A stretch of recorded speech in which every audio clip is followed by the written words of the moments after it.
Ms. Hill, you're the owner of a rental property Yes. that the defendant was renting from you since 2015. Correct. What kind of rental property is it? Single family home. Do you own the home? I do. When did you purchase it? In 2012. Did you purchase it as a rental property? I did not. I lived in the residence before renting it to the defendant. Who did you live there with? My daughter. And why did you move out? I was relocated for work, so I moved to Florida. How much did you pay for the house? I bought the house from an auction for about $13,000. And did you put any money into it? I did. I put about $20,000 into the home. And you lived in it after you purchased it and after you renovated it with your daughter from 2012 to 2015 when you leased it to the defendant. That is correct. So it was renovated in 2012. That is correct. Is your claim that when the defendant moved out, she left extensive damage in the house? The defendant says there wasn't extensive damage. Whatever was there, it was normal wear and tear. So do you have photographs of the house from when you moved out? I do not. Tell me when the defendant moved out. June of 2017. And she notified you she didn't want to renew her lease? She notified the property manager at the time. How much was rent? Her rent was $800. Initially started in the first lease as $750. But at the last year was $800? That's correct. Where were you moving to? I was moving back home with my mother to help her out because she had just a few months previous to that and lost her husband, and I was. So you were moving back with your mother? Yeah. How many people lived in the house? Me, my 3 kids, and the other tenant. You had 2 tenants in the house? I had 2 adult tenants, yes. Did the other tenant remain? No, they moved into the property together and they moved out of the property together. Is this someone that you are a friend This is to? my cousin. When you moved out in June, you received, according to your complaint, a notification that you should come out to see the house. That's correct. When the defendant moved out of the property, I was notified by Did you do a walkthrough with the property manager when you moved out? We did a walkthrough in May when it came out. What day in June did you move out? I moved out June 1st. I would like to see a copy of the walkthrough. They didn't give me no copy. Do you have a copy of the walkthrough? I do not. I just have photos of the walkthrough from the day she moved out. May I see them? Yes. Who's writing on the walls? My 8-year-old daughter. Well, that's ridiculous. Yes, it is. Who told her that that was an appropriate thing to do, to write on somebody else's walls? Each time she done it, she was put on punishment for it. This isn't a one-shot deal of her writing on the walls. She wrote on the walls often, at different times. Mm-hmm. Well, who was supervising her? Who was supervising her? That's She my might be question. You have the answer. She might have been upstairs after she left the bathroom or whatever. Just show this to the defendant, please, and tell me who did that to the blinds. Okay, these blinds, I see the pictures, and Who did that to the blinds? my same 8-year-old. Who did this to the walls? Holes in the walls. By me living there, I will take responsibility for the holes in the wall. Same person I just showed you about the other 2 is the same one who was doing all the damage. What happened to the kitchen cabinets? Okay, where you see the paint coming off at, it was painted gray, and by me cleaning the cabinets with bleach, the bleach, what they did was damage the cabinet, and the paint started coming off, and that's why the cabinets was like that. You have communication from the property manager? Yes. I'd like to see it.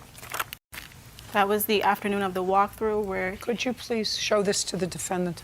he and the contractor took photos and also gave me the estimate amount of damages. That's not true with that picture. Is she living with you now? Mm-hmm.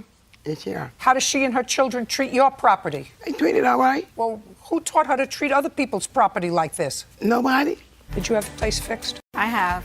Do you have the receipts for me? I do. Would you like the receipts or would you like I have a breakdown of everything? Well, I would like the actual receipts. Okay. Did you re-rent the property or are you selling it? The property has not been rented again because of the pest. So when she left the property, she left it infested with bed bugs, roaches, and mice. So on the initial visit to Ohio to take care of the property and restore it, we were not able to do any of the work on that initial visit because when we walked through, we had 5 contractors with us and at least a dozen mice scurried across the floor. We also noticed that there was a roach infestation. We called out the exterminator and then he advised us that there was also a bed bug infestation. Charging for the plaintiff in the amount of $5,000. We're finished. Mr. Spack, you were hired by the defendant to do some renovation in her kitchen. Is that right? Yes, correct, Your Honor. Is that your profession? Yes. You're a general contractor? What do you do? I'm a general contractor, licensed, insured, bonded in the state of Washington, and I range from interior, exterior work, and some landscaping as well. Okay. Do you work for yourself? Correct. You have employees? Yes. How many? One. Is that a full-time employee or part-time? Correct. Full-time. When did you contract to work for Ms. Bookie? I believe it was April 12th. Do you have a written contract with her? Yes, I do. I'd like to take a look at it. So there is multiple contracts in here. There's one that I got original that was later revised due to requests from Miss Bookie. And then I have a final invoice after. Not a final invoice. I want to see a contract, not a final invoice. This isn't a contract, sir. Contract is signed by two people. Do you have a signed contract? No, I don't. I have her agreement on text message, and I have the text message right here. I'd like to take a look at it. I want to see the bid that you were talking about when you said, okay, give me a second. I need to look at the bid. And then you said, sounds good. Yes, What bid was that? that was the final contract. I'd like to see it. So now I'm going to read to you, sir, what this is. This is Lake Washington Services. That's you. Correct. This is what you sent her, not what you wrote in. This is a clean copy. Because what you're suing for is you're suing for work that you did. She told you she didn't want you to work at her place anymore, and it is your claim that you were practically finished with the job and that she didn't pay what she had promised to pay you, but gave you, you say, $300 in cash. Correct. It was actually $500 in cash. That you should have given him a check. Correct, Your Honor. Right. I learned my lesson. Did you install the kitchen ceiling drywall with a popcorn texture finish? That's No. either a yes or no. No. No. Did you install drywall on the short wall near the stove? Yes. Did you remove 2x6 boards and install drywall? No. Did you paint 2 coats of paint on the ceiling where the drywall is replaced? No. Did you install drywall over existing doggy door? Yes. So what you did was according to you, was $300 and $175, or $475 of this contract you did. That's not 90% of the job. You see, your complaint, sir, says that I only had 5 hours left remaining on the project. Well, the main things on this thing you didn't do. The installing the kitchen ceiling and drywall for $13.50 you didn't do. Remove the 2x6 boards and install drywall for $7.50 you didn't do. Paint 2 coats of paint on the ceiling when the drywall is you didn't do. That all sounds like more than 5 hours worth of work, sir. Do you Yeah. understand where I'm going? Yes. Now you did $475 worth of work. She says she paid you $500. You say she paid you $300. Let's cut it somewhere in the middle at $400. Because so far your complaint is inaccurate. Right? Can I please make a statement, Your Honor? You can make whatever statement you like, but in the complaint you said to me, what you swore to is you had just a few hours left to finish the job. Most of this job wasn't finished. There was some change orders, which I have on text message as well. The 2x6 boards did not need to get removed, so I docked some money off of that. Drywall was installed after. Erin Bookie, she removed the boards herself, so some money got deducted. And then the the drywall on the ceiling was fully installed, taped and mudded, and it needed texture, and the texture did not get done because I was fired Monday, the day before I was set to finish. So far they owe you $75, plus materials. Materials were $350. Let me take a look at the bills for materials. Do you have them with you? No, I don't. Why not? They're with my bookkeeper inside QuickBooks. Why didn't you bring them? It was agreed amount for material, so I didn't think it would be necessary. No, you have to show me what you actually paid for materials. That's why we're in court. So far she owes you $75. You were unhappy with the work? Correct, Your Honor. Got it. Judgment for the plaintiff in the amount of $75. We're done. Ms. Hill, you're the owner of a rental property Yes. that the defendant was renting from you since 2015. Correct. What kind of rental property is it? Single family home. Do you own the home? I do. When did you purchase it? In 2012. Did you purchase it as a rental property? I did not. I lived in the residence before renting it to the defendant. Who did you live there with? My daughter. And why did you move out? I was relocated for work, so I moved to Florida. How much did you pay for the house? I bought the house from an auction for about $13,000. And did you put any money into it? I did. I put about $20,000 into the home. And you lived in it after you purchased it and after you renovated it with your daughter from 2012 to 2015 when you leased it to the defendant. That is correct. So it was renovated in 2012. That is correct. Is your claim that when the defendant moved out, she left extensive damage in the house. The defendant says there wasn't extensive damage. Whatever was there, it was normal wear and tear. So, do you have photographs of the house from when you moved out? I do not. Tell me when the defendant moved out. June of 2017. And she notified you she didn't want to renew her lease? She notified the property manager at the time. How much was rent? Her rent was $800. Initially started in the first lease as $750. But at the last year it was $800? That's correct. Where were you moving to? I was moving back home with my mother to help her out because she had just a few months previous to that and lost her husband, and I was So going you back. were moving back with your mother? Yeah. How many people lived in the house? Me, my 3 kids, and the other tenant. You had 2 tenants in the house? I had 2 adult tenants, yes. Did the other tenant remain? No, they moved into the property together and they moved out of the property together. Is this someone that you are a friend This is to? my cousin. When you moved out in June, you received, according to your complaint, a notification that you should come out to see the house. That's correct. When the defendant moved out of the property, I was notified by the Did you do a walkthrough with the property manager when you moved out? We did a walkthrough in May when it came out. What day in June did you move out? I moved out June 1st. I would like to see a copy of the walkthrough. They didn't give me no copy. Do you have a copy of the walkthrough? I do not. I just have photos of the walkthrough from the day she moved out. May I see them? Yes. Who's writing on the walls? My 8-year-old daughter. Well, that's ridiculous. Yes, it is. Who told her that that was an appropriate thing to do, to write on somebody else's walls? Each time she done it, she was put on punishment for it. This isn't a one-shot deal of her writing on the walls. She wrote on the walls often, at different times. Mm-hmm. Well, who was supervising her? Who was supervising her? That's She my might be question. You have the answer. She might have been upstairs after she left the bathroom or whatever. Just show this to the defendant, please, and tell me who did that to the blinds. Okay, these blinds, I see the pictures, and Who did that to the blinds? my same 8-year-old. Who did this to the walls? Holes in the walls. By me living there, I will take responsibility for the holes in the wall. Same person I just showed you about the other 2 is the same one who was doing all the damage. What happened to the kitchen cabinets? Okay, where you see the paint coming off at, it was painted gray, and by me cleaning the cabinets with bleach, the bleach, what they did was damage the cabinet, and the paint started coming off, and that's why the cabinets was like that. You have communication from the property manager? Yes. I'd like to see it. That was the afternoon of the walkthrough where Could you please show this to the defendant? he and the contractor took photos and also gave me the estimate amount of damages. Is she living with you now?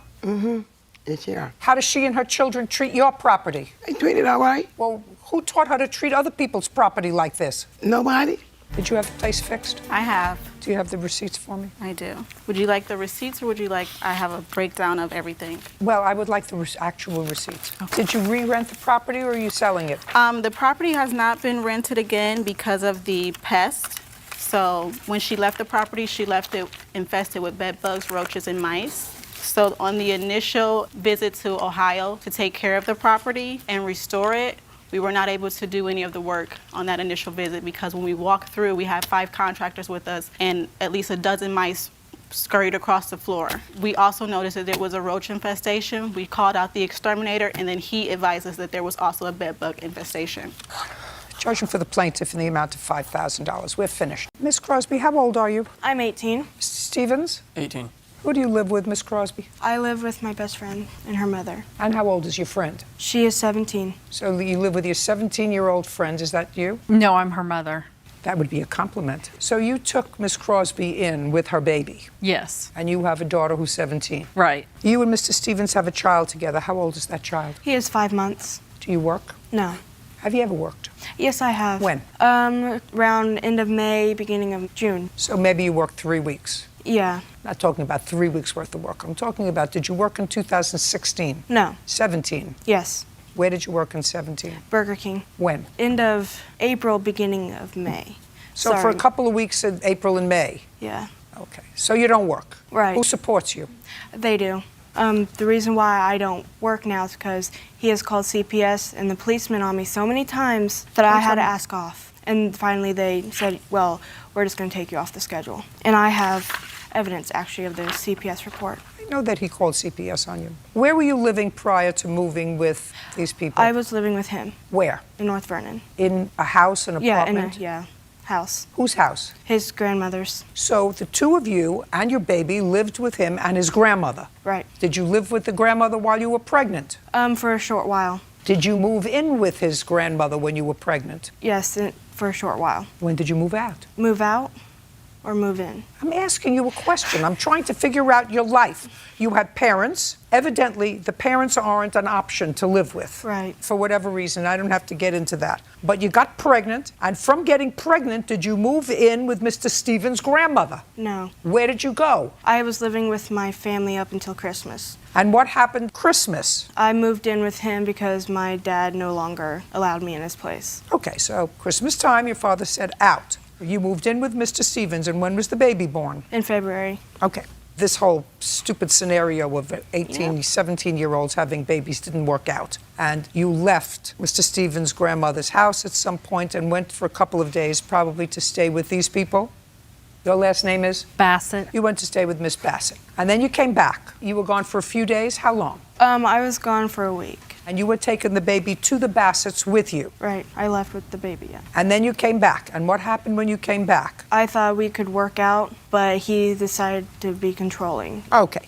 And how long did you stay at that point? I stayed a few weeks. Until when? I don't know exactly the date. Month. Around the time I was working. In May? Yes. Well, that's a long time that you stayed there then, after you were at Miss Yeah. Bassett's and came back. So you stayed a long time. And what happened in May? You left. Yes. When you left, did you take the baby with you? Yes, I did. And you went back to Miss Bassett's house. And Mr. Stevens, you're 18. What do you do? I work at Martin Ray. It's a factory in North Vernon. How long have you worked there? I've only worked there a few months. I worked at Burger King from February of 2016 to March of 2017, sorry, Did you work full-time or part-time? full-time. When Miss Crosby was living in the house with you and your grandmother, was she working? No, she was not.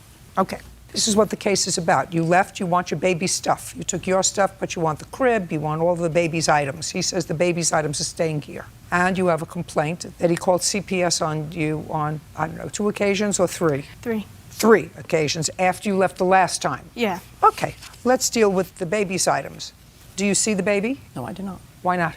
She will not let me see him. She now says that her lawyer has told her not to let me see the baby at all. I have sole custody so I can decide whether or not he can see him. Just a second. I'd like to see the document that says that you decide when he can see him. Oh, I don't have a document. I want you to say, if you have full custody and the court says that visitation is strictly at your discretion with the father, I would like to see that. I couldn't get the reports. They kept sending me to another police station in our town. I don't get, but the reports is a court order for custody. You said you have full custody. Who gave you full custody? The clerk office in our town, but we didn't get the order. Well, then if you don't have an order, you don't have an order. Was there a trial? No, Was there a hearing? no. There was nothing, so you have nothing. When you were working, and you said you worked for several weeks, and you worked for several weeks while you were still in the grandmother's house, or afterwards? A little bit, and then after. So you worked for a little bit while you were living in the grandmother's house.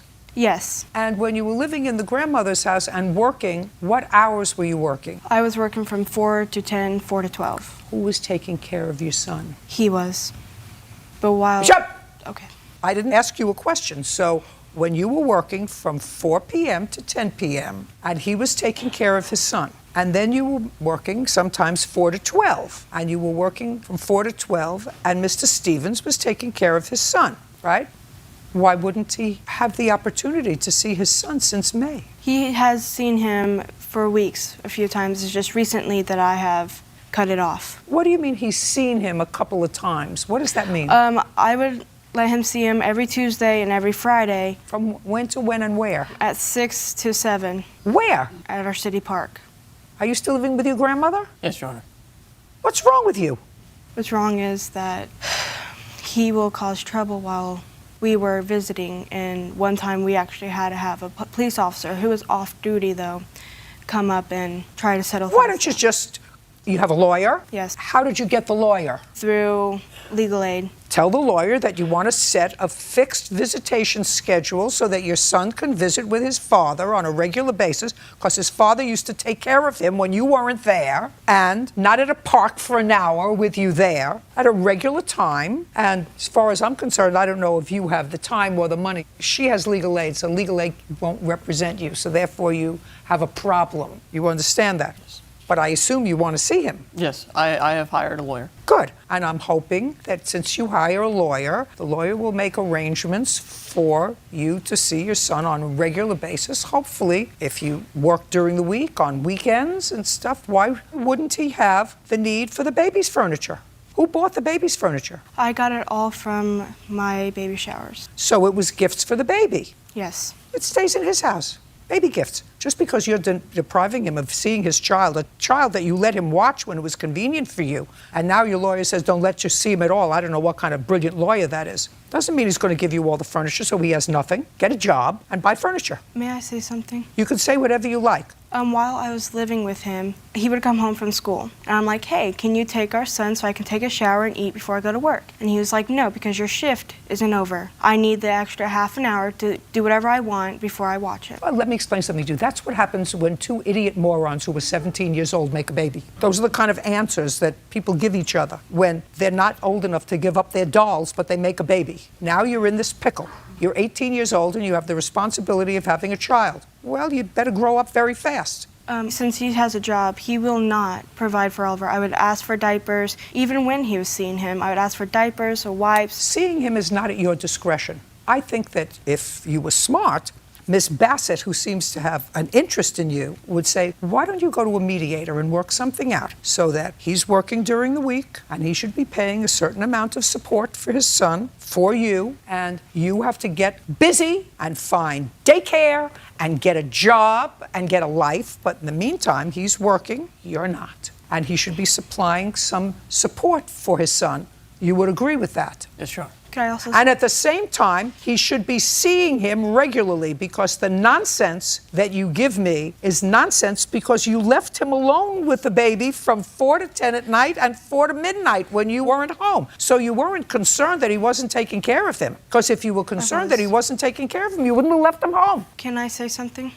I allowed him to watch Oliver while I worked when I was living with them from 4 to 10 twice before. The second time, he withheld him from me for 2 days. Would not let me see him, touch him, or anything. I had to go to the police 4 times. Just a second. So what you're saying is the last time that you let him watch him, he wouldn't return him. Yes. Well, let me ask you this question. And you thought that that was very wrong, right? Yes. Because you're the baby's mother, right? Yes. You're no more of a parent than he is.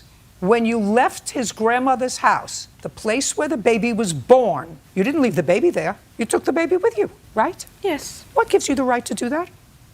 What gives you, it's what I'm trying to get to you. What gives you the right more than the father to have the physical custody of that child?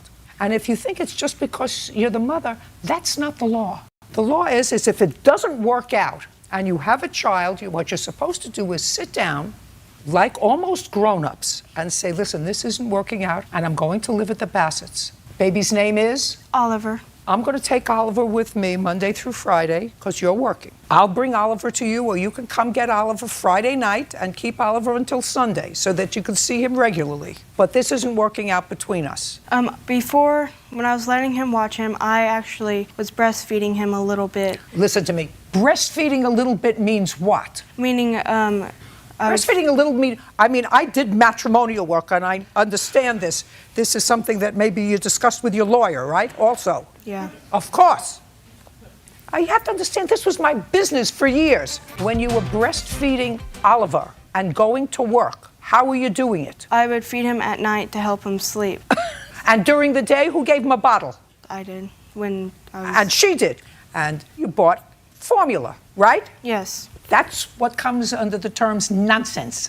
Either you breastfeed or you don't breastfeed. You don't feed formula. And then in order to say he can't have the child overnight because I breastfeed him at night so it helps him fall asleep. Do you understand? Yes. Can she help say something? Because she has something on this to say. I'm ready. First, let me tell you this. You took on a whole bunch of responsibility. Good for you. You must be a very, very nice person. You have to understand before you say anything that they made a very bad judgment in having a child at 17 years old. But now they have a 5-month-old baby, and he has as much right to that child as she does. Right. Period. Yes. And she doesn't let him see him in a park for an hour. Okay. We went to the police after he withheld him. What do you mean he withheld him? He didn't withhold him. It wasn't. He didn't withhold him. She left and stole his son from his grandmother's house. She took him to your house. Now, if he went to the police and said she stole my baby from the place where the baby was born,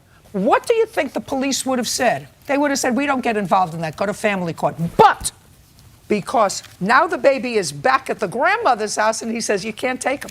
And she goes to the police say, well, show me a court order. She doesn't have a court order for custody. Neither did he, which is what you're not getting, which is what she's not getting. Because her leaving what is the child's home and taking the child to your house, which is a stranger's house, to the child, that was the first problem. Her taking the child on her own without benefit of an order or a mediator or somebody who said, you know what, this is all right, let's work it all. That's the problem. The fact that he resorted to self-help to get his child back, and the police helped him because they don't understand what the law is about gender-neutral parenting. Gender-neutral parenting. A father has no lesser rights than a mother. Can I say something? Now, no, she wanted to say something. Now you want to tell me. I want you to put that into context, what you tell me. The problem was that he was threatening her. He actually sent her a text message when she just came to visit and said, when you come back, it's going to be a hell of a lot worse for you. So Wait, just a minute. She came to visit you. While we were dating. I mean, she just came for a few hours. What does that mean? She'd come over and we'd get to visit with Oliver. Maybe we'd go get something to eat. And then he would get mad after he was okay with her going. He'd get mad and call her over and over again saying, you need to get home now. Okay. If you don't get home now, then it's going to be a hell of a lot worse for you when you get home. And so she would be scared. She would be scared and go home. Right. Now, were you ever married? Yes. Are you still married? Yes. We're separated. Well, you're still married, but separated. Yes. I assume you're separated because you weren't getting along. Right. And I assume that if you weren't getting along, if I would listen to what your husband says, he would have one story, and what you said would be a different story. And if somebody else was interpreting your marital situation, would you say, they can't interpret my marital situation because they're not living in it? Probably. Right. Well, that's what I'm saying to you. They were together. They're a couple. Who knows what happened when she decides to go over to your house? When he's home, listen to me carefully. If he's working, I'm making suppositions about what I'm hearing. He works different shift. He's home. She's at your house. He wants her home. Is that controlling? Yeah. She picked him. If he was controlling, that's her problem. Then she says, goodbye, I don't want anything more to do with you. When you make a baby with him, that's a different story. You make a baby with him, now you have a parent that you have to deal with for the next 21 years. And you don't get to make the rules. The law makes the rules. And when she left with that baby and went to your house, she stole his son from him, from where he was living, from where he was being supported, and took him to your house, where a stranger, according to her, is now supporting her child. That's the black and white of it. And then when he resorted to self-help because she brought him there for a couple of days, felt comfortable enough about him watching the baby to leave him there when she worked for 2 shifts, he said, I'm not giving him back. She took him and she shouldn't have taken him. And then you went to the police, and the police made him give the baby back. And this is all about the furniture that was at his house. Well, that's what the lawsuit is about. Wants back all the baby's furniture. She doesn't really have to have the furniture. It's that she has boxes and boxes of clothes and diapers, and he is not even willing to share them, to split them. And go to a mediator. Get a mediated order of custody and visitation and shared property. That's what you do. I'm not ordering it. Okay, That's what you have to do. You have to be grown up. And if you can't be grown up, and if you're going to deal with a legal aid lawyer and a retained lawyer, if he's going to spend money on a lawyer instead of spending that money on his baby, that's her problem. She's not spending any money because she got a free lawyer, because she doesn't work. So what I'm telling you is, if you want to counsel her and counsel her appropriately, you tell her you got to work this out with the father of your child, who you clearly don't think does anything bad to him because you've left him alone with him for days or nights when I'm working. This is not a leg up situation. This is a situation where both parents should be supporting this child. Both parents should see this child on a regular basis, because that's what the law says, absent a showing that one parent is abusive or neglectful. I'm telling you, based upon what this young lady says to me, there's no proof that he was neglectful of this child or abusive, because she let him stay with him for hours when it was convenient for her, multiple times, without ever prior to this, accusing him of anything? Your Honor, What? he has punched holes in the wall because he would get so mad. Is this one something you told your lawyer? No, actually. One time the baby was on the bed, and he would get mad at me because I would go to their house, and he punched the other side of the bed where shaking the baby. Goodbye, Miss Crosby. Grow up. How old are you, Miss Telly? 19, Do you work or go to school? both. Where do you go to school? Mesa Community College, Full-time? part-time. And what kind of work do you do? I work at Starbucks, Do you live at home or you have? at home, yes. And Miss Lewis, you have a daughter, and your daughter and Miss Tully were friends. Yes, ma'am. And they had been friends for a long time. Couple of years. And she had accompanied you on family vacations before? Yes, ma'am. How many times? This would have been the fourth, so 3 prior to this trip. And she always paid for her own airfare? When we flew, correct. Minus one time, I did pay for it one time. When did you pay for that? I believe it was a trip to New York, From where? Chandler, Arizona, but we fly out of Phoenix Sky So Harbor. it was a long flight. ma'am. Where else did you go with Miss Tully? California, Your Honor, twice, and then When you went to California, where did you stay? Huntington Beach at a condo that I rented. She paid her own airfare? There was no airfare, we drove, and I did pay for the gas. Yes, you have other children other than this daughter? I do. I have a son. And did he accompany you on the trip? He did. Ever have any difficulty with her before, with expense money, anything else that would have given you cause to pause about inviting No. her again? No. Okay. This case is about a trip that you all took, a family trip that you took to Hawaii, and Miss Tully was invited to go along. The arrangement was, according to you, that she would take care of her own airfare, which she did, correct? Yes, Your Honor. Did you book the tickets? Yes, Your Honor, I did. And you paid for the tickets on your credit card? Yes, Your Honor. And she gave you money in cash to cover her ticket? Yes, her mother and father did. You rented a hotel while you were in Hawaii? Condominium, A condo. How many bedrooms? 1, And where did Miss Tully and your daughter sleep? on the pull-out couch, So they slept together. So she Yes. didn't have her own room, so she... as well as another friend. So there was no additional expense Correct. with that. And food, how was that covered? She was supposed to cover her own food. Okay. And you brought money with you? Yes, Your Honor. How much money did you bring? About $300. How long were you going to be away for? I believe it was 7 days, but we got stuck for an extra day, I believe. Got stuck because of air? Yeah, there was something with the weather flying out of Los Angeles, so we couldn't fly out from Hawaii to Los Angeles to get home. Is that correct? No, Your Honor. The trip was a 10-day trip, the 22nd through the 1st, and we did get stuck for 2 extra days, about a day and a half, so it became an 11-and-a-half-day trip. Now, this lawsuit is all about the fact that your daughter and Miss Tully had a fight, an argument. It's falling out. When did you have that argument? I believe it was in September. September of last year. Yes, Your Honor. And when was the trip to Hawaii? In what month? June, When did it end? July. What was the argument about?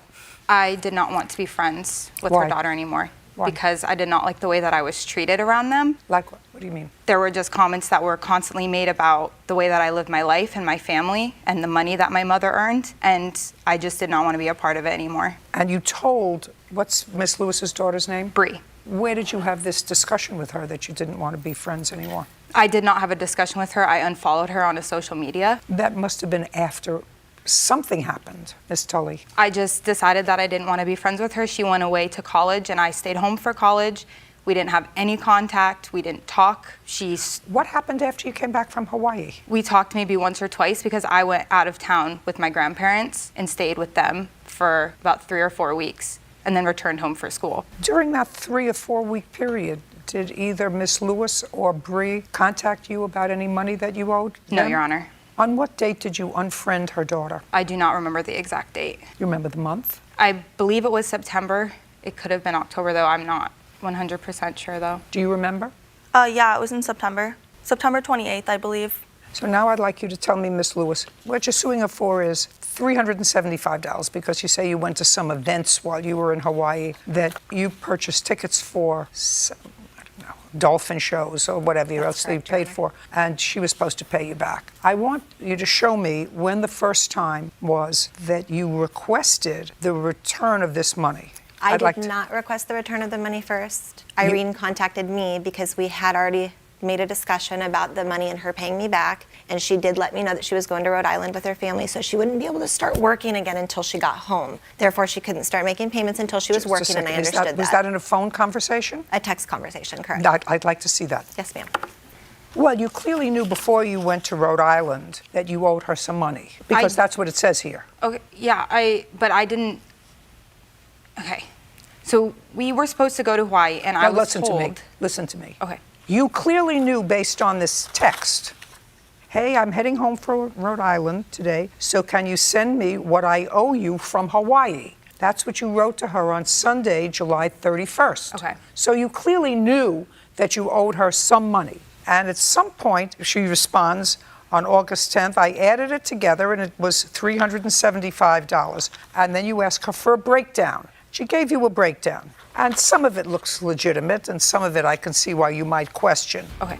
Did you go to a snorkel trip in a luau? Yes, Your Okay, Honor. so that's $125. You don't dispute that. She paid for it, correct? Yes, Your Honor. Okay. And you did go to see the sea lions? Yes, Your Honor. And she paid for that? Yes, Your Honor. Okay. I'm taking off $20 for food because that's ridiculous. What's a $25 baggage fee? I'm not sure, Your Honor. I paid for my baggage. Okay. What's the $25 baggage fee? Ma'am, she paid for her baggage one way, not the other way. She couldn't afford it, so she asked me if I'd add it to her total, and I agreed to. Do you recall that? I do not, Your Honor. Well, she does. Okay. And what is $25 Yard House? What is that? She was supposed to pay for her own food at Meals Out. I did try to make it easier on her because she was the only one that was struggling financially, so I went ahead and bought a lot of groceries at the grocery store and cooked many meals in the condo to save So money. what is Yard House? It's a restaurant. Do you remember the Yard House? Yes, Your Honor. I remember going to dinner there. Okay. And did the plaintiff pay for that dinner? Yes, Your Honor, but my meal was not $25. I don't know what it was. $250.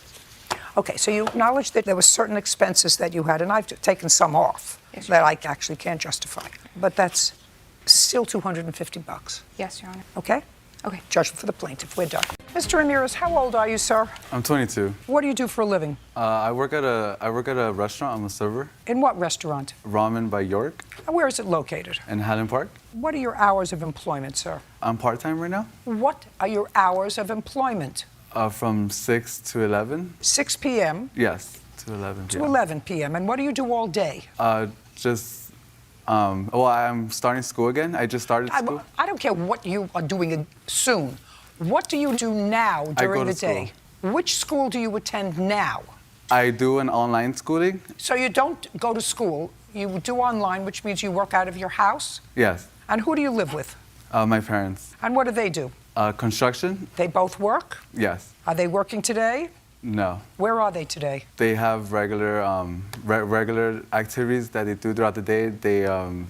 I have a little sister, so they take care of my sister. What are they doing today? I have no idea. They're out doing their own thing. But they're not working today. No, I don't think so. And where is your little sister? With them? Well, you don't think so. Does that mean that you were home today doing your online school? No. What were you doing today? I had a family emergency today. I want to hear what the emergency was. I had a family emergency. I had a family emergency with my brother. He has liver cirrhosis of the liver. So it was out of nowhere, and we all went to the hospital. And I just got home. Just a second. What hospital is he in? You just told. Listen to me very carefully, Mr. Ramirez. You just told me a moment ago that your parents were out doing you don't know what today. They were out doing things. Regular things because they weren't working. That's what you told me 2 minutes ago. You told my staff in the back that you had a family emergency, but just a moment ago you said your parents were out doing their own thing. Now all of a sudden you have a family emergency and everybody was in the hospital. Listen to me very carefully, Mr. Ramirez. I'm going to explain something to you about time and other people's time. You purchased a car from Miss Rodriguez.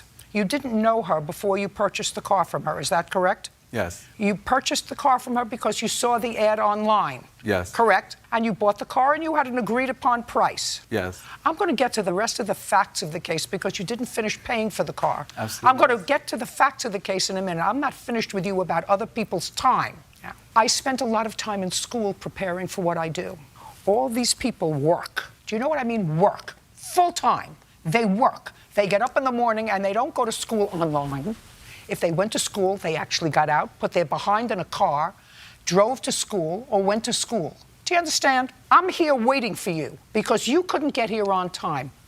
Bird is here waiting for you because you couldn't get here on time today. Most important, the lady that you stiffed on the car that you didn't know was here at 1:15, the same time you were supposed to be here. Do you understand? That is disrespectful. Stop tapping.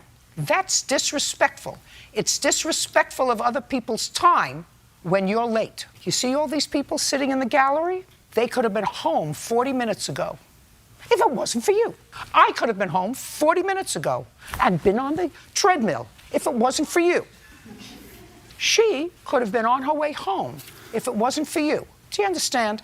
That's respect for other people's time. And if you're 22 years old and you don't understand that yet, I'm prepared to give you a dress down. Now we understand each other? Okay, but I had a family emergency.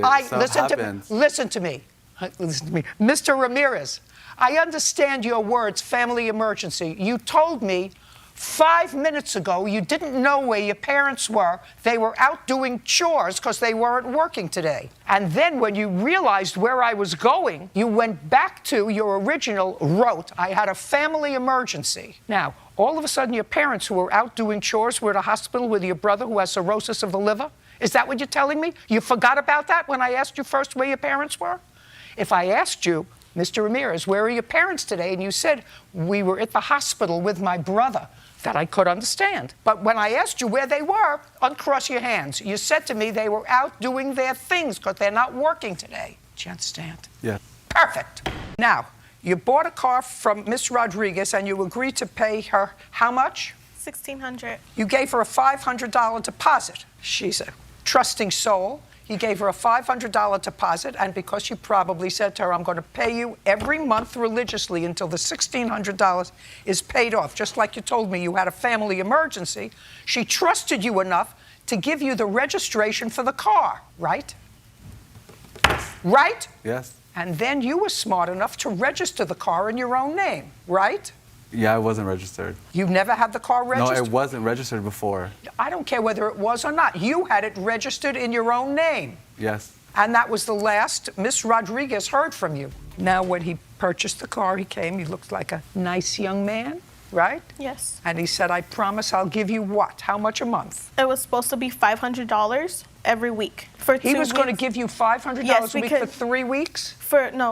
December 12th was supposed to be the first payment of $500, and then December 19th was supposed to be another payment for $500, and the following week was supposed to be a payment of $100. So what happened on December 12th? I believe, Oh, don't tell me. I'm sorry. December 12th comes and goes, you don't hear from him. Yes. And what happened? I messaged him. I have text messages to prove it. I messaged him, and he was just giving me the runaround. It took me That's a conclusion, giving you the runaround. You said, where's my $500? What did he say? He told me that he was going to go to the DMV to go register because his mom wanted to make sure that the car could be registered.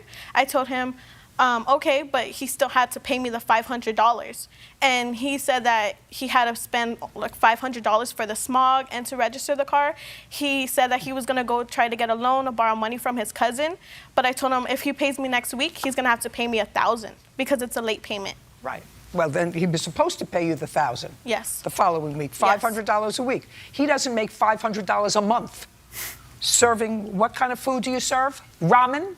Yeah. Ramen, working part-time, he doesn't make $500 a month. Now, you made a deal with her for $1,600 for her car. Yeah. You paid her $500 for the car. You were late coming to court today. When you called the clerk's office in the back, you said, I'm getting off the freeway. Were you riding a bicycle on the freeway? No. What were you riding on the freeway? A car. Whose car? Your producer's car. What happened to your car? Because I was just getting home from the emergency that I had, and he texted me and was like, "Hey, I'm in your area. I'll go get you." And I was like, "I'm sorry." I was like, "I'm just getting home. I just got home, threw on clothes, and came." Because I had earlier this morning, I had texted. I had said like, "Hey, I'm not gonna be able to make it. I have a family emergency. I'm really sorry. Like, is there any way we could push the day or the time? Like, I just early this morning." Yes. Early this morning. Well, what was your emergency early this morning? Early this morning when you called and said, is there any way we could push over the date? What was your emergency early this morning? Not at 12 o'clock or 1 o'clock. What was your emergency early this morning? The same emergency I had today. Just a second. Did you tell the producer that early this morning, that your brother, early this morning, was in the hospital with an emergency? Early this morning? Yeah, when I say early, it's like 9 o'clock, 10 o'clock early this morning, yes. And said? Is there any way I could extend like a later time or the date, I would really appreciate it. Is that what you said to her? Yes. What about the brother in the hospital with an emergency? That's why I had texted her saying, is there any way No, that's a significant thing. That way the producer wouldn't have gotten in her car to go find you. Do you understand? Yeah, I told her. Do you understand? Where's the car? What car? The car that you bought from. It's parked in front of my house. Judging for the plaintiff in the amount of $1,100. We're done. Thank you very much. Ms. Sharp, it is your claim that Ms. Lopez actually scammed you out of money. She claimed to be an attorney. You turned over a trust to her that you wanted redone. You found out she was not an attorney, and you want your money back. In addition, she has papers that you claim belong to you, and those papers are the previous trust that you had that you wanted her to modify. First, do you have those papers? No, ma'am. Where are they? They are in her possession. She refused to sign a certified letter. And I have a certified letter stating Well, if she didn't sign for it, then they wouldn't have given it to her. If she refused to sign it, then you have to find out where they are. I did contact the mail carrier, and they said that she kept possession of the letter, and it was a binder, and she just refused to sign the document. The document. She wrote refused. Okay. How did you find her? Yes, I met Ms. Lopez through a closed Facebook group that is set up for residents of Chino and Chino Hills. You met her online. On Okay, I met her online on Facebook. in a Facebook group. But you met her online on Facebook. But anyway, did she tell you what she did for a living? I asked her what she did. She told me she did labor and HR matters, and then she also said, "Well, I also do wills and trusts." And you said? I said, "Oh, I'm actually looking to redo my living trust." And I asked her, was she an attorney or a paralegal? She told me she was an attorney. And I asked her how much it was going to be, but she said that she needed to... And this was all done in a message. In a message? Yeah, on Facebook. I'd like to see that. Yes. I specifically want to see the part where she says, I'm an attorney. Okay. Well, you clearly stated to her in this exchange that you were an attorney. You want to show me something that's different from this? Absolutely. I'd like to see it. Just show her this, please. Now, you clearly told her you were an attorney. This ad also says attorney at law, Lucy Lopez. That's you. It's the same person. Are you, in fact, a licensed attorney? I'm not a licensed attorney, and that email that I provided shows a thread that the founder of that Facebook group created, that advertising. I don't care. You were having a conversation with her as a prospective client. She asked you, are you an attorney or a paralegal? And your response to her was, I am an attorney. Ma'am, I also stated that Fred was the attorney, and I gave her the contact information right below. Oh, she said, I need a civil attorney. You told her you were an attorney. That is not true. I thought maybe you just made a mistake, but you're a hustler. I am not. Oh, yes, you are, because you just said to me, I referred her to an attorney. And what she said in the line immediately preceding that is, I have a civil case and I need a civil attorney, because she asked you what you did and you told her, can you refer me to one? And I will certainly keep you in mind for my wills and trusts. And for the civil attorney, she referred you to a Fred. There was a conversation prior to that. Show me. It was a phone Whatever conversation. money you took from her, you took under fraudulent pretenses that you're an attorney. You owe her. How much money did you send her? $200 as a deposit. However, what I'm suing for... I don't care what you're suing for. I want to know how much you sent her.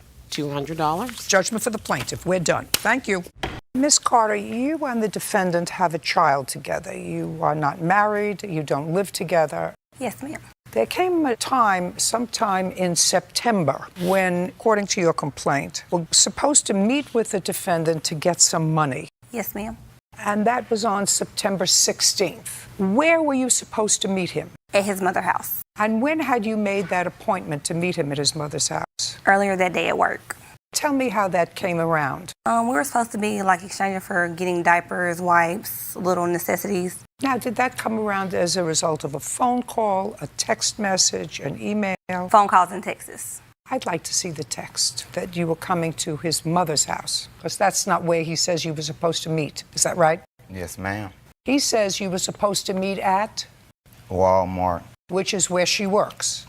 She works on Wall Triana. That's right down the road from where she works on her way. Could be on her way home, ma'am. And what time were you supposed to meet her? She got off work like 2:30, 3, so I said something around 3:30. Did you go there? No, ma'am, Why not? because she never called. So she was supposed to call Yeah, you. when she got off work to meet me. I'd like to see. the text messages. It must have been a phone call. I apologize. Was it text messages? Or It was a phone call. She was at work that morning. Well, she said she was at work. It was about 10, 11 o'clock. I said, meet me and I'll give you some money. When you get off, she's supposed to get off at like 2:30. And I said, meet me. I'll meet you somewhere on Wall Triana in the area, Walmart. Okay, so you didn't call him. And I want to tell you something. I believe you were supposed to call him to meet him someplace. Let's understand each other. I've been doing this work a long time, and I'm looking at your face. And I know that you were supposed to call him to meet him at a sort of a neutral place, because this man looks scared to death, but he's not stupid. And there would have been no good reason for him to invite you to his mother's house and have his new girlfriend there. No good reason. Do you understand what I'm saying? Yes. Yes, ma'am. It's usually, having lived all these decades, your curiosity that brought you to the house at 8 o'clock at night. Now, are you telling me that you didn't go there at 8 o'clock at night? Yes, ma'am. You went there at 8 o'clock at night. Where do you work? I work at McDonald's. And what time did you finish your shift at McDonald's? 2 or 2:30. And is Walmart down the road from where you are? Yes. How long have you and the defendant been separated, not dating? Since July of 2016. And when was the baby born? October the 20th, 2014. From 2014 to July of 2016, was he giving you any money? Every now and then. When you asked him? Yes. So you never had any need or want to go to court to finalize a support order? No, ma'am. Between 2014, when your son was born, and July of 2016, where had you always met to get money from him? His mother house, my job, we would go everywhere. Give me the month and year you went to his mother's house to get money from him. September 2016. Not this date. No. Before this date. Yes, ma'am. What was the date? September the 4th. You remember that? I don't recall, Your Honor, but I'm not saying it's wrong. Okay, so September 4th, you went to his house at what time? It was probably around 3 or 4. Was he home? He was there, yes, ma'am. Did he give you money? Yes, ma'am. And you had arranged with him to come over after work? Yes, ma'am. By phone or text? It was probably by phone, but I didn't call him when I got off. I just pulled up after I picked the kids up from the babysitter. Well, how would he know to have money for you, unless you had a conversation with him before that you were coming over? It's just we'll talk like before I go to work, and I'll just come after I get off from work. Fine. Sometimes we Just call. Yes. Now we're getting tacky. She stops when she passes and sees my car, so she don't think she has to call. But just because you see my car there, you just pull up and walk in. That's not okay. Have you told her it's not okay? Yes, ma'am. Okay. Several times. How long have you and this young lady been dating? Almost a year now. When was the last time you told, I'll put your hand say down. 8 When was the months. last time you told Miss Carter it's not okay just to drive by and come in? I say July. Have you told her that once or more than once? More than once. Did you tell her why? Because you never know what's going on. They might have somebody there. You never know what's going on to just pull up at someone else's house. It's not my house. Whose house is it? It's my mother's and stepfather's. No, ma'am. You don't live there. Where do you live? It's not too far, like 15 minutes away from me. But she passes your mother's house. Because she stays, her house is past. She had to pass my mother's house to get to her She has house. to pass. I got it. So she passes your mom's house in order to get to her house. Yes, ma'am. How far is your work in minutes from his mother's house? Probably 10 minutes. And how far is your work from, let's say, the Walmart parking lot? About 5 minutes. So it's easier to meet in the Walmart parking lot. Yes, ma'am. So let's go back. September 16th, 3 o'clock, you're finished with work, you go to bed, the babysitter, you pick up the children, and then where do you go? They actually go to daycare during the week, What? and they don't get out until 6. Both of them go to 2 different schools. What did you do from 3 to 6? From 3 to 6, I went grocery shopping. I took groceries home. We had a seafood boil at my friend's house. Yeah, just a second. You're talking very fast. I asked you, what did you do from 3 to 6? I went to Walmart and went grocery shopping. So that would have been easy for you to meet him at Walmart. I do believe I called his phone and he did not answer. No, that's a fibber. So you went grocery shopping from 3 to 6. Is that what you're telling me? Not all the way till 6. It was about 3 to about 5 o'clock. Okay, and then where did you go at 5 o'clock? I went to Indian Creek to pick up my oldest son, and I went to La Petite to pick up my baby boy. Then where did you go? You went for dinner someplace with your children. And then what did you do? I called him, and I don't think he answered, so I just pulled up at his mother's house. Just a second. So you called and you didn't get an answer. Which is typical for him. It happens all the time. Evidently, it didn't happen on the 4th of September. You managed to hook up then, right? Yes, ma'am. Okay, now you're going to tell me the story that you want to tell me. You pull into the house, you saw his car, it's 8 o'clock at night, your 2 children are in the back of the car, you get out of the car, you leave the 2 children in the back of the car? Yes, ma'am. You go to the front door. Yes, ma'am. And then what? I go in the house. Just a second. Well, when one is an uninvited guest, you knock at the door, you ring the doorbell, you wait for somebody to come to the door. And they knew that I was in the house. Oh, tell me what they knew. You walked into the house without asking permission. Yes, ma'am. And then pick it up from there. You see, I've been doing this business a long time. I go into the man cave. What's the man cave? It's on the other side of the house where they take part in adult activities. Okay, and? We were talking, like, are you going to give me the money? Oh, I spent the money on XYZ. Hold on a second. Now, what's the first thing he said to you when he saw you? What are you doing? I was like, I came to get the money. What money? The money to get the diapers and wipes. How much money? I think he said he was going to give me 50. Now, he had just given you money on September 4th. How much did he give you on September 4th? Probably 50. Not probably. How much? 50. Okay. And he said? I don't have the money. Is that what you said? I was like, what you doing here? Because soon as I walk in, Destiny sits down. I ain't even had a chance to say hey to no one else. By the time I feel someone behind me, when I turn around, it's her. I say, what are you doing? What's going on? I came to get the money. Okay, why did you just pull up? You could have called me or anything. I give her money. I don't know if it was $40 to $50. And then I gave it to her. I was like, okay, now. That's it, you can leave. Now, why? She here. Why I can't be here too? She sit down. Put your hand down. Go ahead, sir. She sit down at the table. From then on, it was an argument for 10 to 15 minutes. I want you, since I'm not going to get the story here, yes, ma'am. I would like you to tell me what the argument was. She sat down at what table? At the table where everyone was playing cards there. How many people were there? Like 8. That's just in the man cave part. Was your girlfriend there? Yes, ma'am. What about your parents? Yes, ma'am. My mother was on the other side of the house. My stepdad was in there with us. Any brothers, sisters? My brother was there and my sister was there also. She started talking to my sister, Amanda. This was the problem. When I came in, they having a little get-together. I'm just stopping by to say hey. So I'm coming in. Stop shaking your head. It's annoying. I'm coming in on their get-together, okay, and then as soon as I walk in, I haven't even sit down yet, and I'm already making an altercation. Is what you're saying, sir, you came in with your girlfriend? Yes, ma'am. Shortly before she came in? Yes, ma'am. About what time? I say 7:57, and at 8 o'clock she was behind me. Okay. I think she was sitting across the street waiting on to see if I was going to pull up or not. I don't know. Okay. Now that you know that I know, do you understand? I want you to know that I know. Now we're going to pick up from the fact that you went into the house uninvited. You knew the house. You went to the back of the house that they call a man cave. He's there and his girlfriend and maybe another couple of people. He said there were 8 altogether. Now I want you to pick it up. And understanding, I know what went down there. Okay. Go. As I'm talking to his sister, he grabbed Now, just me. a second. So now you're talking to his sister.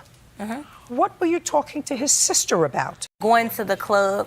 Going to a to strip what club down the street. You wanted to go with her to a strip club? She was talking about she was going. I told her I would probably be there too. Oh, and you're having this so you're having this long conversation with her in the house. Yes. And your two children are sitting in the back seat of the car. Yes, ma'am. Alone. Yes, ma'am. You got where I'm going? So now I don't believe at all that he said to you, I don't have any money. I believe he gave you money because otherwise you wouldn't be sitting having a discussion with his sister about meeting up with her later at a strip club while your two children are sitting alone in the back of the car. We understand each other? Yes, ma'am. Pick it up from there. At that time, he reaches and grabs me by the hair, pulling me to the floor, dragging me out the house, kicking, pulling my hair, trying to hit me, all that. You're a trespasser in the house. First of all, I don't believe you. I have pictures. About 10 minutes. And how old are your children? 6 and 2.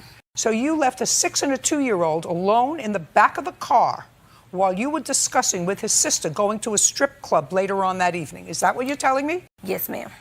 Have a police report. Now, Mr. Fitchard.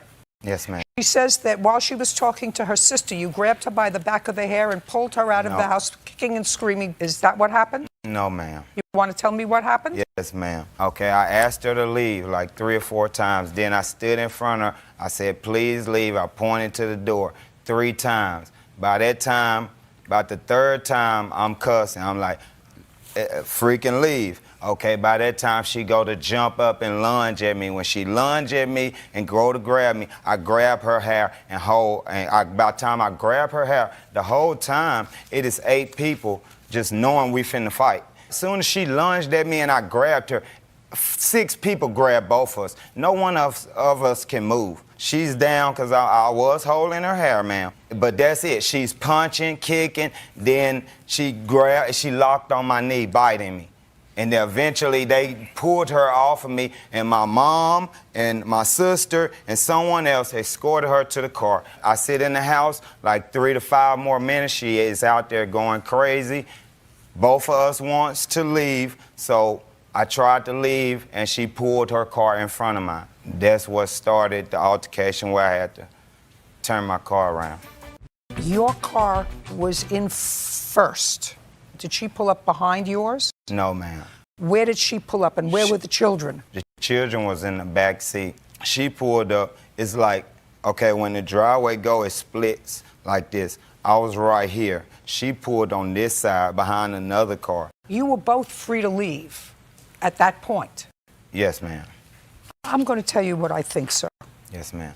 I think that she started all this trouble. There's no question in my mind she started all this trouble.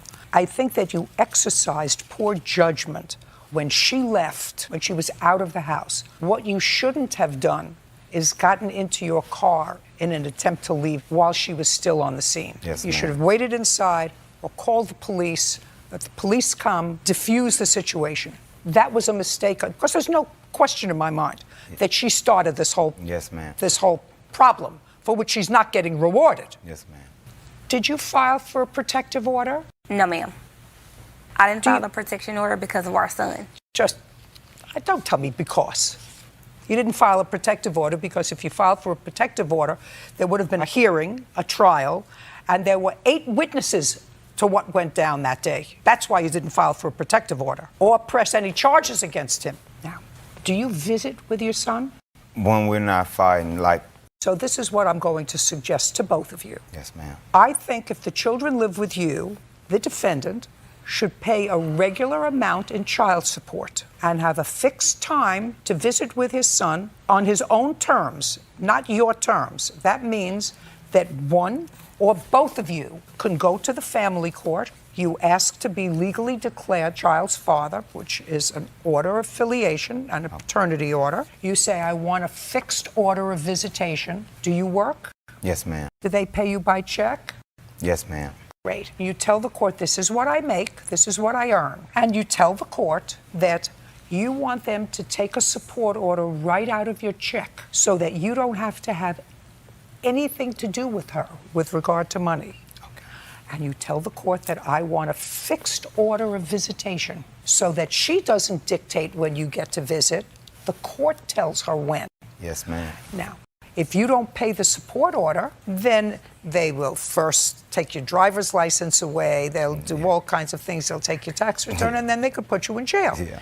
She doesn't allow you to see your son when the court tells her to. They will take the child and give him to you. Okay. That's what will happen. Now, you made a baby, and you have the responsibility to support that child, and you have the right to see that child. And he doesn't want to see you anymore. And his sister doesn't want to go to a strip club with you anymore. And you should be a little more concerned about your two children, ages 2 and 6, in the back of the car alone at 8 o'clock at night after you've already had an evening out with your friends. You should be more concerned than who he's with and what he's doing. You have no connection with him anymore. We understand each other? Yes, I'm ma'am. done with this case. I'm done. I'm done About with my this case. counterclaim? Your counterclaim I addressed, sir. I Okay. said, as unwise as it was for her to come to the house when she did, because she precipitated all this problem, it was equally as unwise for you to leave the house and get into this jockeying with cars, resulting in both cars getting damaged. Yeah. Do you understand? Yes, ma'am. We're done. The plaintiff is your former girlfriend. You have a child together. Child is how old? He's 8. Is that your only child? No, I have 2 other children. How old are the 2 others that you have? I'm 12 and 19. Did you say about 12? No, he's 12 years old, and I have a 19-year-old daughter. Do they live with you? My son does, yeah, the 12-year-old. Your 19-year-old daughter is on her own? Yeah. Yes, that would be yes. Okay, so you have an 8-year-old, and that's your youngest child. And did you and Miss Burke live together at any point? No.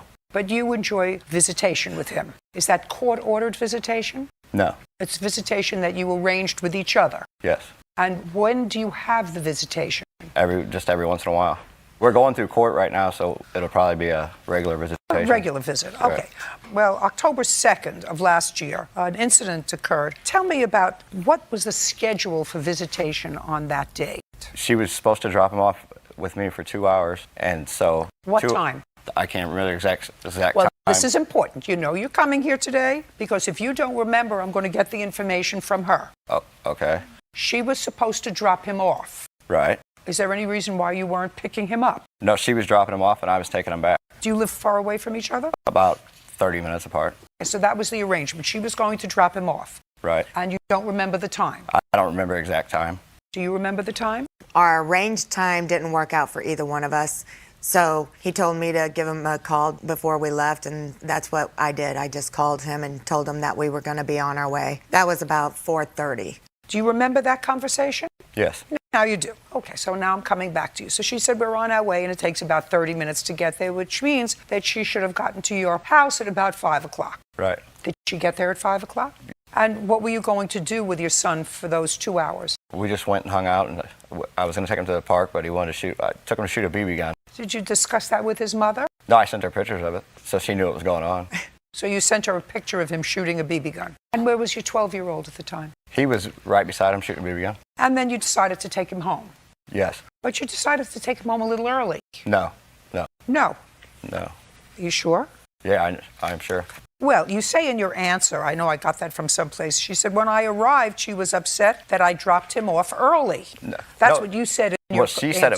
said it was early, but it was way later. What time did you drop him off? I don't know. It was nighttime. I don't know exact time. I guess you can get that off the police. I'm going to go back to her. What time did you get a call that he was bringing him back? Oh, he was contacting me, and after 6 already telling me it was time that I needed to get home, that we were... It wasn't until about 7:30. That's very confusing to me, what you just said. That was a mumble. What time did he call you to say he was leaving? Or he was text you? messaging me from 6:30 on. So from 6:30, and he had visitation for 2 hours. I told him I would come pick him up at about 8:45. Oh, so when you dropped him off, you said to him, I'll pick him up. And I text messaged him also. No, don't text. What was your initial arrangement? You see, what he says is you dropped him off so that he could have visit, but you really wanted to drop him off so that you would have some free time. Yeah. To have a date or whatever, which, Mr. Kelsey, yes, is okay.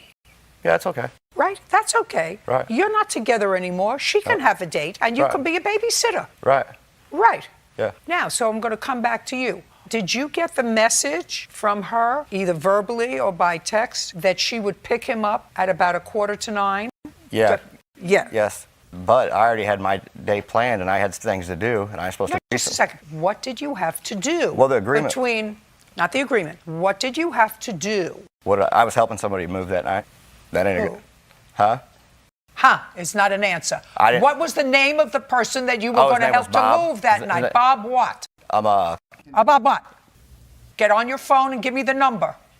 Get on your Okay. phone and give me this Bob's number. Because I'm going to call Bob. And you know what I don't like? What's that? I don't like to get up from this bench and go back to the phone. If Bob isn't going to tell me, I don't know what he's talking about moving. I haven't moved. You want me to call him, you're saying? Okay. No, I'm going to call him. You Look can at call me, him. Mr. Kelsey. And it was Mr. Bob. Look at me. Yes. Say, I'm sorry, that was the wrong night. I wasn't helping anybody move. I'm sorry that was the Say wrong. to me, I'm sorry, that was the wrong night. I wasn't helping anybody move. Why am I saying that? Because Okay, I'm sorry. That was the wrong night. I wasn't Right. helping anybody move. Okay. So I don't understand now why I'm saying she that. was. Hey, I'm way ahead of you. I know exactly what it's all Okay. about. Put your phone away. Put it down now. I've been doing family court work for 40 years. Have you? I know exactly who you are, and I know exactly what she is. She wanted an evening out. She has. How many children do you have? One. One, an 8-year-old. So, be nice if the child was with his father for one night. She didn't have to worry about him. Maybe could have a date. And she said, and even though you were only supposed to have him, according to you, for 2 hours, I assume it's not a burden to have your 8-year-old son, sir? No, it's not at all. And you were out shooting BBs with him from 5 to 6. Did you give him dinner? Yeah, he ate. Yeah, just a second. That's not what I asked you. Did you give him dinner? Yes. Okay. From when to when? I don't know. I wasn't sitting and watching the clock the whole Okay. time I had him. Now I know exactly who you are. Who? I know exactly who you are. You do. So when she texted you and said, I'll pick him up at 8:45, which is what you agreed to, because she's got that on her phone, what did you say to her? I said, that wasn't the agreement. You said 2 hours. I said, I'll be bringing him back. She didn't text me like that. She said, I'll be bringing him back when I'm done going out and partying. That's what she said. She said she'll pick him up. Huh? Not you'll drop him off. She said she'll Yeah, pick she'll him up. pick him up, but that Just a wasn't the second. agreement. I know it wasn't your agreement. I'm just trying to figure out, sir, why you think that spending an extra 2 hours with your son is a burden. It wasn't a burden. And what was the trouble? If you were supposed to have him from 5 to 7, and she said, I'll pick him up, so you don't have to drive a half hour there and a half hour back. I'll pick him up from your house. I don't understand why you had a problem with that. I didn't have a problem with it. Then why did you take him home? Well, because the 2 hour No, agreement there's was a passed, second. and I Then took why? him home like 3 hours later. Just a second. We're not talking about agreement. Okay. Then if she said, I'll pick him up, why did you bring him home? Because it was time for him to go home. Okay, I got you. So I said, I got you. So what time did you get him home? I thought it was almost around 9 o'clock. No. Okay. Just a second. You thought it was 9. What time was it? 7:30. Okay, so at 7:30, you drove him home. Yes. Now, since you seem to have a memory loss about the times in the evening, because that's exactly what it was, because you said, I'm supposed to have him for 2 hours. Not more than 2 hours, 2 hours, and I'm not babysitting with him while you go out, while you have a good time, while you have somebody in your house. I'm not doing that, so I'm bringing him home at when we said in our agreement. Oh.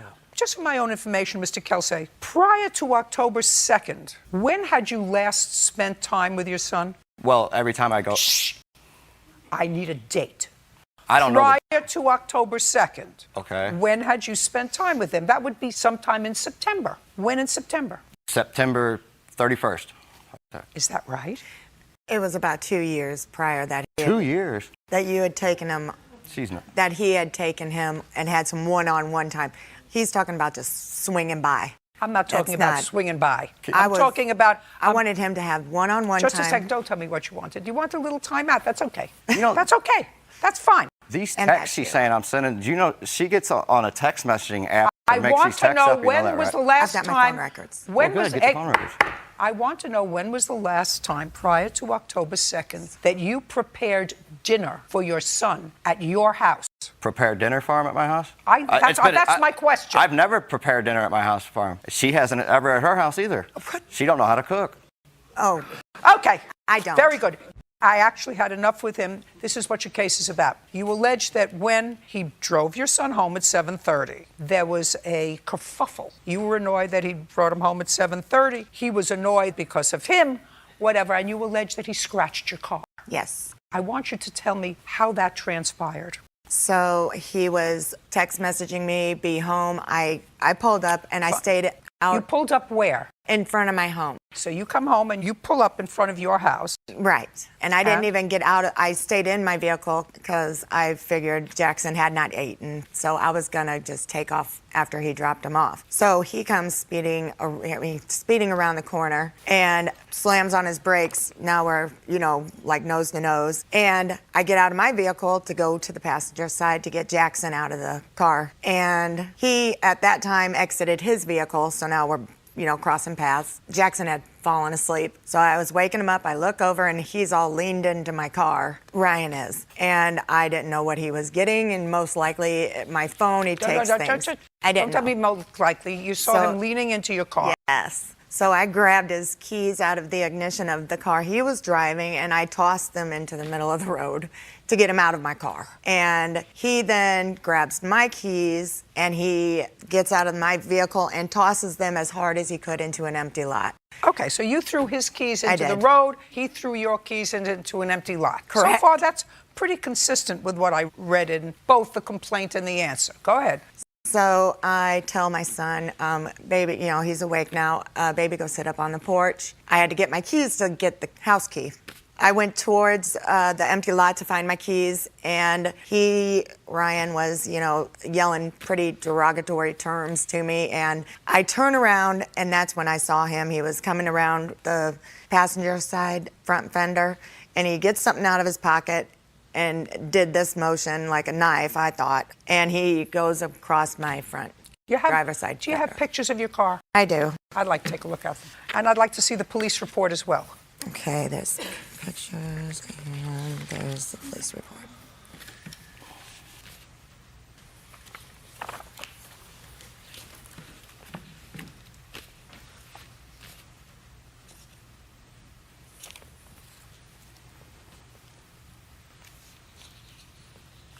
Did you ever file criminal charges? He asked if I wanted to press And you charges, said yes. and I said yes. And you said yes. Other than the contact that was made by the police on the 2nd, were you ever contacted by the police again? No. With regard to this? No, she dropped the charges the next day. No, I didn't. Show me. Did she drop the charges? Yeah. How would I have that? The police? Well, I never got a warrant. Then you don't know what happened. Well, a warrant never came out for me. That doesn't mean she dropped the charges, sir. Well, she told me the next day she dropped the charges. I didn't know. Oh, no. Yeah. You are such a liar. Then how come I never got charged for it? Because they may have had other things to do than get in between you two idiots who had a fight in front of your 8-year-old. Yeah. Right. Right. Exactly. You have to pay for the scratches on the car, you fool. Every time I go around her, there's a fight. Fool. Hey, would you like to see some of her text messages to me? No, I don't want to got see any text messages from her. Some I things think here you're a that'll big change your mind about her. I think you're a big baby. Judging for the I wish plaintiff I could for play the a amount couple of $549. We're done. Mr. Guidron, this used to be your friend or your girlfriend or a casual acquaintance that you met on the internet? Yes, Your Honor. And you had, according to you, a short relationship. Is that where you met him on the internet? Yes, Your Honor. Okay. It's your claim that she vandalized your car once you ended the relationship. That's what the case is about. She vandalized your car by keying it. Ms. Perez, while she sort of acknowledges she was in the general vicinity of where your car was, said that she never touched your car. That's probably because you have a lousy character and many female enemies that somebody did that. So I want to ask you a few questions, and then I'm going to Ms. Perez because I've read her answer very carefully. You did write an answer truthfully, correct? Yes, Your Honor. Great. You met Ms. Perez when? Month and year? It was May the 26th, 2016. And when was the first time you met her in person? It was the same day, actually, that I met her online. Okay, well, life is different, now. It's kind of hard for me to relate to that. I know it's equally as hard for Officer Byrd to relate to that kind of meeting. We usually met people when we were at a social or a basketball game. Friends introduce you. My girlfriend has a best friend, would be perfect for you. So this is all relatively new to us. So you met her, you saw a picture of her online, you were enamored with the picture. Clearly she liked your picture and you met that day. That was the 26th of May. Yes. When did you and Miss Perez cease being friends? It was like 2 weeks after that. So it would be like about June 19 or June 18. That's when like everything just like I decided like I didn't want to be. Try not to use like. Okay, sorry. Just try. I know it's very hard because I have grandchildren, but try not to use filler words. You stopped seeing her, it wasn't like June 19th, it was on June 19th. Yeah. Good. And you stopped seeing her because? Because her friend reached out to me telling me how she is, and pretty much she was just showing the fake person, like identity of herself. So you believed somebody else about her? Yes. Now, between May 26th and June 19th, and I'm asking these questions for a reason, did you have an intimate relationship with her? Yes. Did Miss Perez ever tell you that in this 3-week period of time that she was pregnant? Yes, she did. Okay. Yes. Okay. On what date did she tell you she was pregnant? I don't remember, but it was on a Monday on June. Now, Ms. Perez, I'm going to ask you just a couple of questions. Go for it, Your Honor. You agree that you met on May 26th? Yes. Do you agree that you last saw him in any sort of social relationship on June 19th? No. When did you last see him? Like August?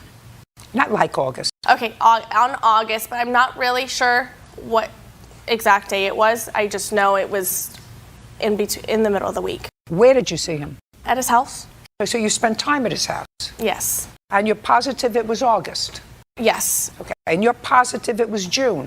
Yes. On what date did you have this incident with your car? It was on Labor Day, September 6th. Your Honor, I would actually... Shh. Yes, Your Honor. Do you have a police report? Yes, Your Honor. I'd like to take a look at it.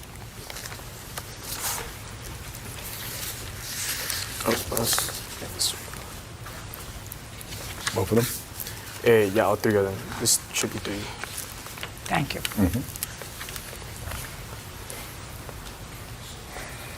Okay, so the police report dated June 15th, where you complained that she was harassing you. That had nothing to do with keying the car. Yes. Is that correct? Yes. So, Ms. Perez, let's get back to you. Yeah. You said that you last were at his house in August. That's clearly untrue. He complained to the police in this narrative on June 15th. June 15th, not August 15th. He said, I asked Mr. Guadron what happened. This is the police officer, and he told me he arrived home at about 0010 hours. After he parked his vehicle in his driveway, he heard a vehicle turn from the street. He looked toward the vehicle and noticed it was a white Honda with paper plates. He knew his ex-girlfriend, Sabrina Olivia. Is that your name? Oliva. Oliva. So what do you use Perez? That's my mother's maiden last name. Great. He knew his ex-girlfriend, Sabrina Oliva, had a similar car. He got into his car and followed the Honda Civic as it drove away. He caught up with the vehicle and saw Oliva driving the vehicle. He recorded the incident on his cell phone. He returned home and contacted the police. He told me he dated Oliva for about a month. He broke up with her, and we're talking in June, not August, and he told me she has been harassing him ever since. I called her on the phone, this is the police officer, and asked her what happened. She told me she dropped off her friend who lives on Maple Street. Is that you? No, that's not me. Is that you? So that person's not here. The person that's his friend that you became best friends who lives right across the street. That's what you say in your answer. To me, after the plaintiff cut me off, cut me out of his life, I became friends with his best friend who lives right across the street from me. Can I say something, Your Honor? There's 2 different friends. That friend this is a friend that I was sleeping with. The other friend I was actual friends, mutual friends that they went to high school with. So we have June. So you want to rethink the last time you had social contact with him? I don't recall exactly what time. I just remember after that whole incident, me and him, some way, somehow we made up and we made an agreement that we would still have sexual relations without any... Okie dokie. All right. Now, and then he reported the vandalism on June 13th. He reported 4 tires were slashed. That was on June 13th. Where is the report of the keying of the car? The officer didn't write a report. It should be in the bag. Oh, the call. Yeah. The call. Yeah, he didn't report Got as a it. criminal. And this call came in on September 8th. Yes. Okay. Now I'm going to turn to you. Now I've got some idea of what's going on and who's a lunatic and who's not. So you want to tell me on the date of this incident, which was what date? September 6th. You were at a friend's house. Yes. And what's his friend's name? It's Isaiah's and Joel. You went to Isaiah's house. And at some point, Isaiah asked you to leave, according to you. Yes. And the reason he asked you to leave is because the plaintiff was coming to the party. Mm-hmm. No, uh-huh. Yes. That would be a yes. So he said to you, I really think it's a good idea that you leave because, what's your first name? So he said to you, I really think it's a good idea that you leave because, what's your first name? Brian. Brian is coming. I don't think it's a good idea that you be here. Now, when you left, did you leave by car? Yes. Where did you go? Across the street to my house. So you got into your car to drive to your house across the street? Mm-hmm. He lives in like a high-rise building, and then I lived in condos. I lived in a condo like right next door. It's like a gated condo. So I can't just walk there. And you went to your house? Yes. At what time? Around 11:30. In the morning or at night? Night. Was anybody home when you got home? Yes. Who? My father. But then you decided to go back out again. Mm-hmm. Not that's not Yes. Yes, Your Honor. And where did you go? I went back to Isaiah's house. Isaiah's house. At what time? It was really very shortly after that, like around 11:45. So you went home for 15 minutes and then you went back to Yes. Isaiah's house. And in order to get back to Isaiah's house, you had to go to your parking space, get your car. Yes. Go to Isaiah's house, who lives in a high-rise, find a parking space. No, there's where everyone parks. It's just like a big parking lot. And what did you do there? They asked me to come back. And, who asked you to come back? Isaiah's. Isaiah called you. Isaiah called you. Texted. Texted. I'd like to see that. Oh, I deleted all of their messages. Well, why would you do that? We were all arguing. There was a big fight after that. Well, that would be all the more reason to hold on to the text messages. I have a couple of screenshots of when Brian reached out to me about the whole incident, but I went back there mostly we were all friends. I mean, I made mutual friends. You weren't friends. They asked you to leave. When you came back and you drove over there, did you go back into just pay attention. Did you go back into the house? Just a second. No, I didn't. I picked up another friend of his. Just a second. You did not go into the house. I didn't. Well, which friend texted you? Joel. Joel texted you? Yeah. I'd like to see it. I don't have anything of that. Okay. You have a recording or whatever Yes. of the defendant. Yes, Your Honor. Miss Oliva. Yes. Admitting that she keyed your car. I have the text messages. The video I'd like to see it. Yeah. This is a video pretty much showing how aggressive she could be. I don't want the video. I don't care. Okay. I want to see the text message of her on your phone, not the piece of paper. Here you go. It's from here. And while I'm looking at that, would you give me an estimate on photographs of the keying of your car? Yes, Your Honor. Your Honor. What? I just wanted to point out that when he reached out to me because I have a copy of it too, at 1:50, that was the first time that I have heard from him in months. So main reason why I mostly responded back, as you can see, is I didn't even talk about the car. Just a second. You just said that this is the first time you had heard from him in months. Not in months. This is in September. You told me that you broke up with him in August. We didn't break up in August. We broke up earlier than that, but we were still having sexual relationships after that. Just a second, but according to you, you told him early on that you were pregnant within the first couple of weeks. How does somebody know they're pregnant within the first couple of weeks of a relationship? I found out I was pregnant in June 4th, 2016, which I have a picture of my pregnancy test with the date on it. Listen to me carefully, brain trust. You acknowledge that you met him on May 26th. So if you were pregnant and it showed on June 4th that you were pregnant, not possible. The doctor even confirmed it. Oh, you could be pregnant, but he's not the father. Fool. So the car belongs to who, your mother? Yes, my mother. Okay. Who are you? Rabina's friend. Stand up. When you say friend, a friend? A Friend. boyfriend? No, just friend. You've been her friend for a long time? Few months. Few months. Months, yeah. You still living at home with your father? No, Your Honor. Who do you live with? It's just roommates, big house roommates. How do you support yourself? My mother pays my bills. Your mother pays you bills, but you were living with your father. My father took me back in after I broke up with him just because he You broke up with him, you were with him for 2 weeks.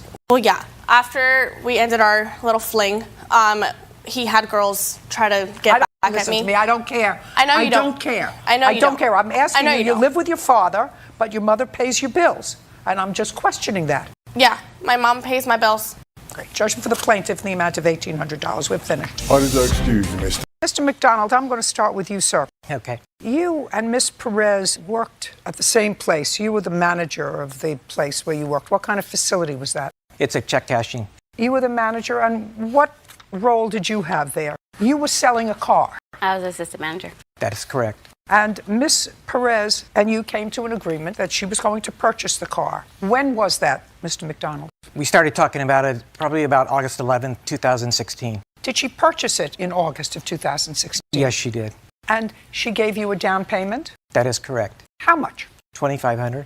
And the agreement was she was going to pay you $200 a month. The agreement was that she would give me $100 every payday, which would be $200 per month, some months $300. And in the month of September, did the payments start immediately in September, or were they delayed until October? No, ma'am, they started till October 1st was her first payment. Did she make a payment in October? Yes, she did. Did she make a payment in November? Yes, she did.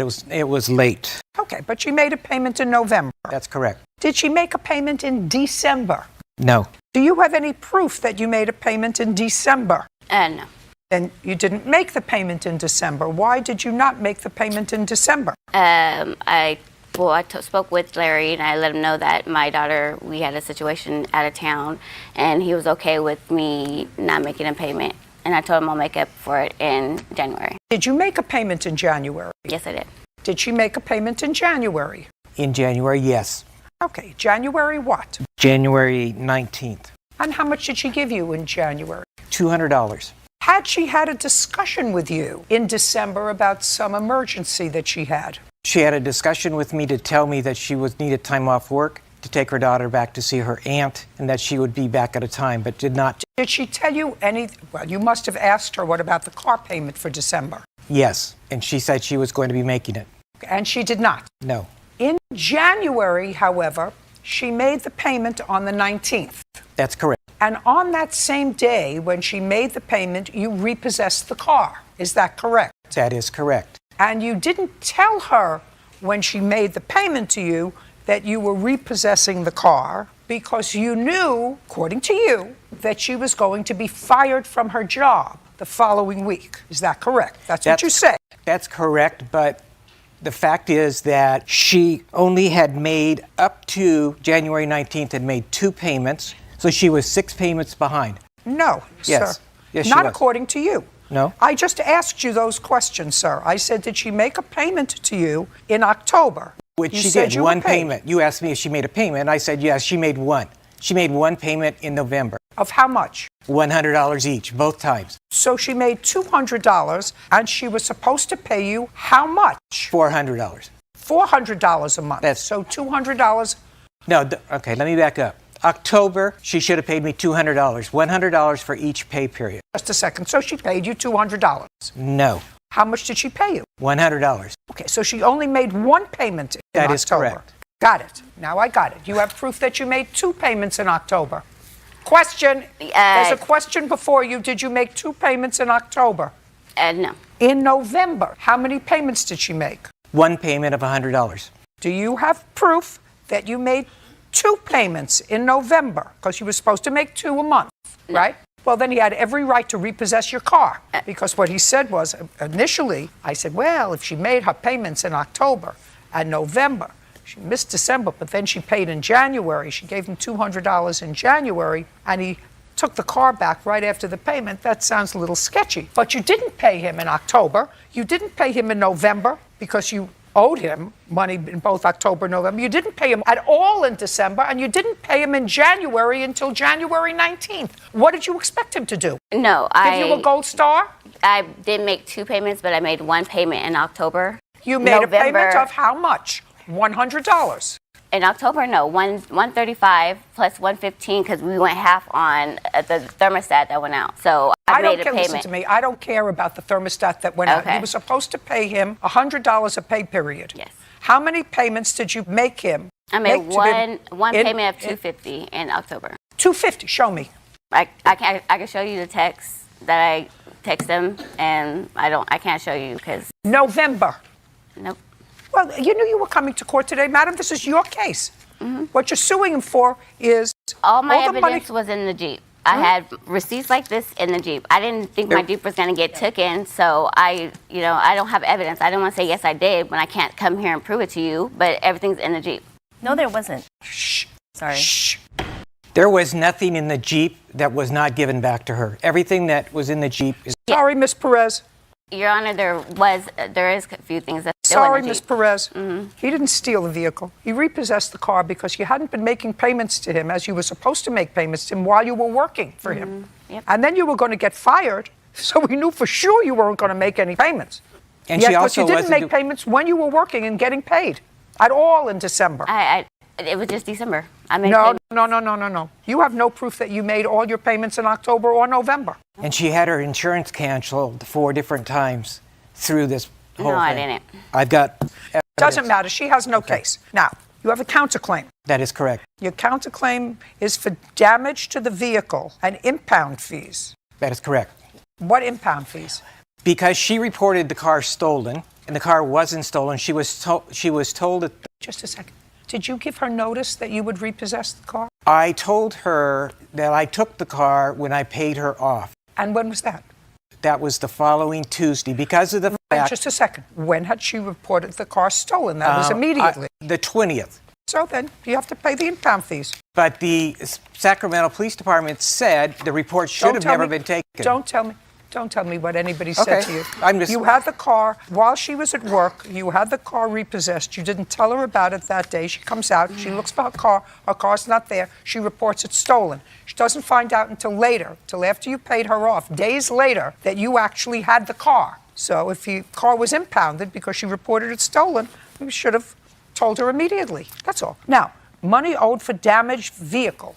Tell me how the vehicle was damaged. Well, there is one damage to the right driver's door, which my witness is the first one that saw it. Just a second. All you have to do is show me a picture. Okay. Your Honor, I have recordings with their insurance saying he didn't know where the vehicle was. Just a second. He had no.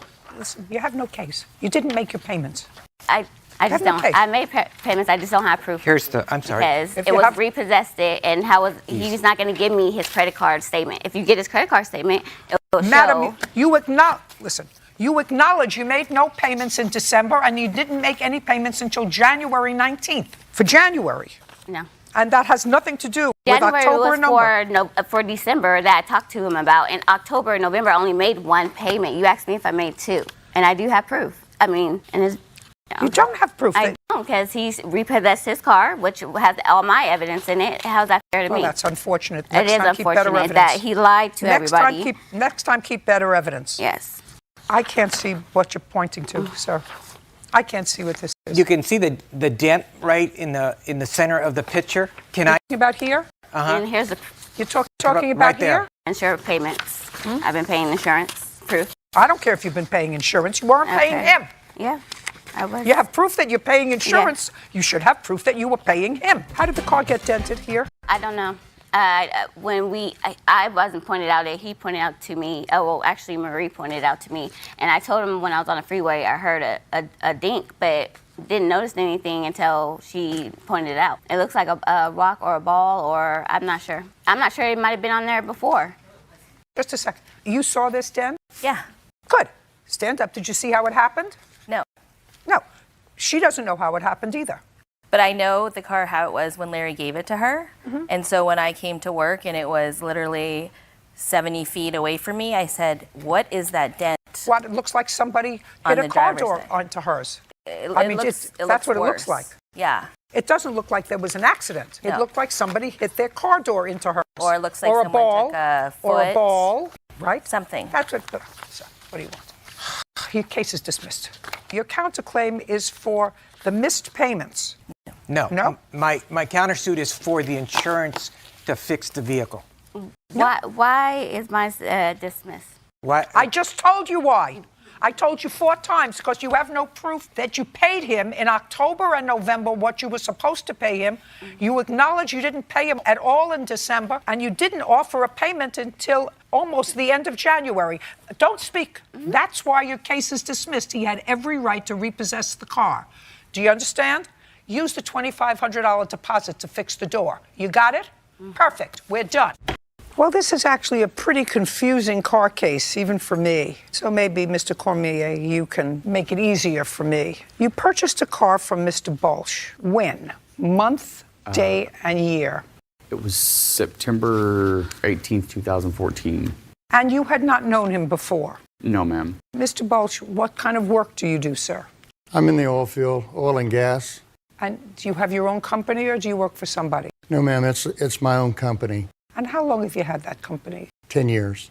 Prior to that, did you work for someone else? No, ma'am, I had another company. Same kind of business? Yes, ma'am. Different location? Yes, ma'am, Laredo, Texas. Mr. Bolsh, I'm going to ask you a series of questions. I just want to figure out who you are. Who is this young man? This is my son. You live with your son? You have family? You have other children? Yes, ma'am, I have 5 sons and 3 daughters, and 2 foster kids, David and Diana.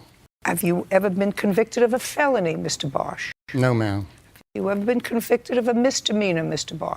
No, ma'am. I'm asking you these simple questions because somehow Mr. Cormier seems to think that you scammed him out of a car that you sold to him on the 18th of September 2014. So I'm trying to get an idea of who you are and whether this is something that was a typical thing for you to do. Now, what kind of a car did you sell him, Mr. Bosch?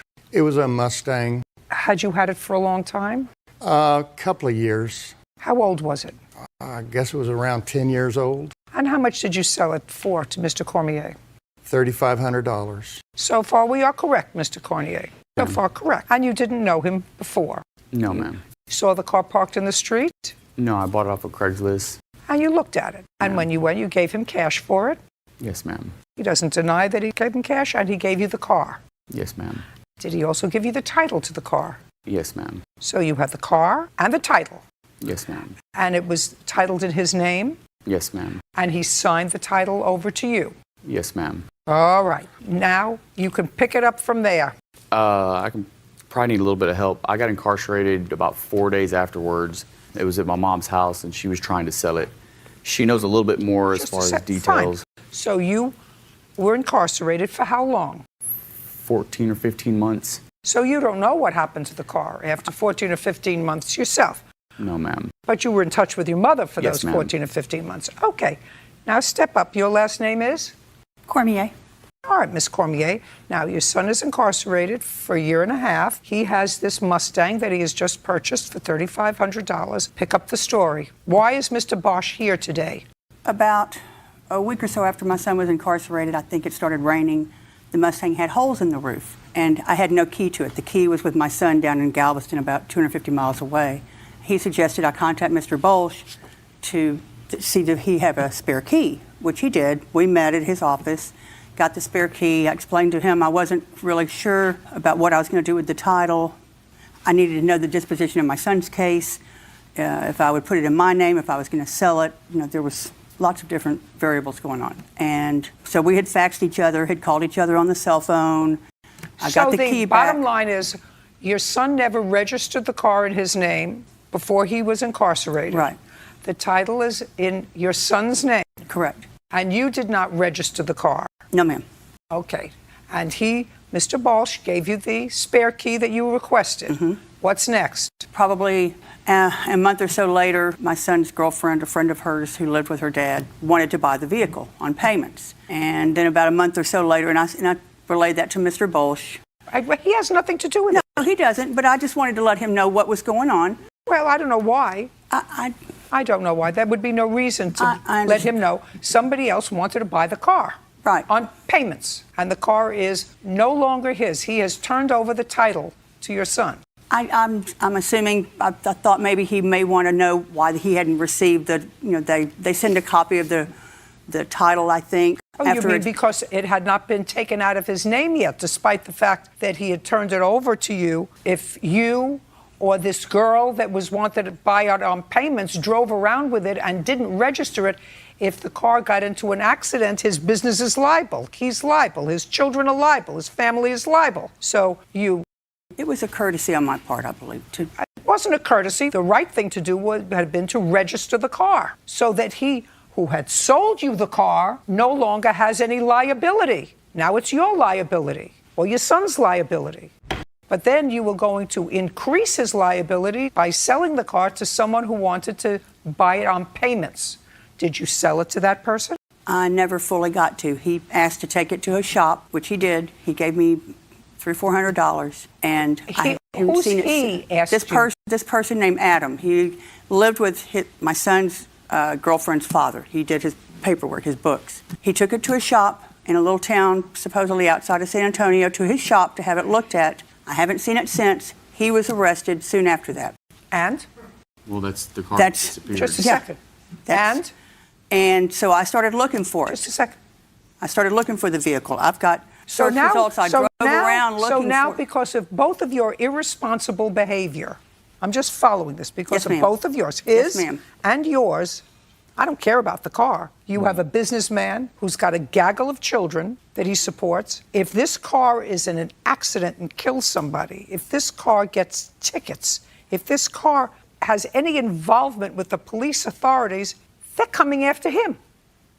Outrageous, actually. Not malicious. I don't think you did it maliciously. But you do have to recognize that you exposed him. Now you're suing him. You have the Mustang back? No, ma'am. Did you ever get the Mustang back? I never saw the Mustang after he took it.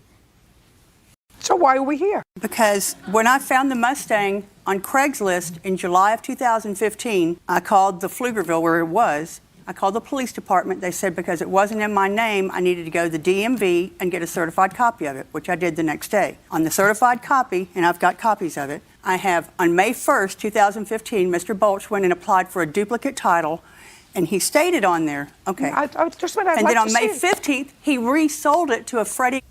He resold a vehicle that was not his. Well, somebody with his name did that. And maybe it was Adam. Adam is in jail. He's in prison. Just a second. Or maybe Adam's mother. Oh, who knows? Looks the same. No, ma'am. I'm sorry. I'll take a look. Did you resell the car? No, ma'am, I did not. Did you apply for a duplicate title? Yes, I did. Okay, when? Tell me when you applied for a duplicate title and why. I guess that was May 1st, 2015. Yes. And my son David can, he was at this time involved. Just a second. Okay. Do you know what happened with the duplicate title? Yes, ma'am. Once we got the duplicate. Why did you get a duplicate title? She had called us. You mean Mrs. Cormier? Mrs. Cormier had called us, informed us that she had lost the title. No. Once that had happened, I'm sorry. My dad had then gone to the DMV. Just a second. She said she lost the title. Yes, ma'am. She said. Oh, just a second. Well, if you gave Adam the car to take to his shop, listen to me carefully, Ms. Cormier. Yes, ma'am. I'm if sorry. you gave Adam the car to take to his shop just to look at it, you would not have given Adam the title to the car. No. I'd like to see the title to the car. Yes, ma'am.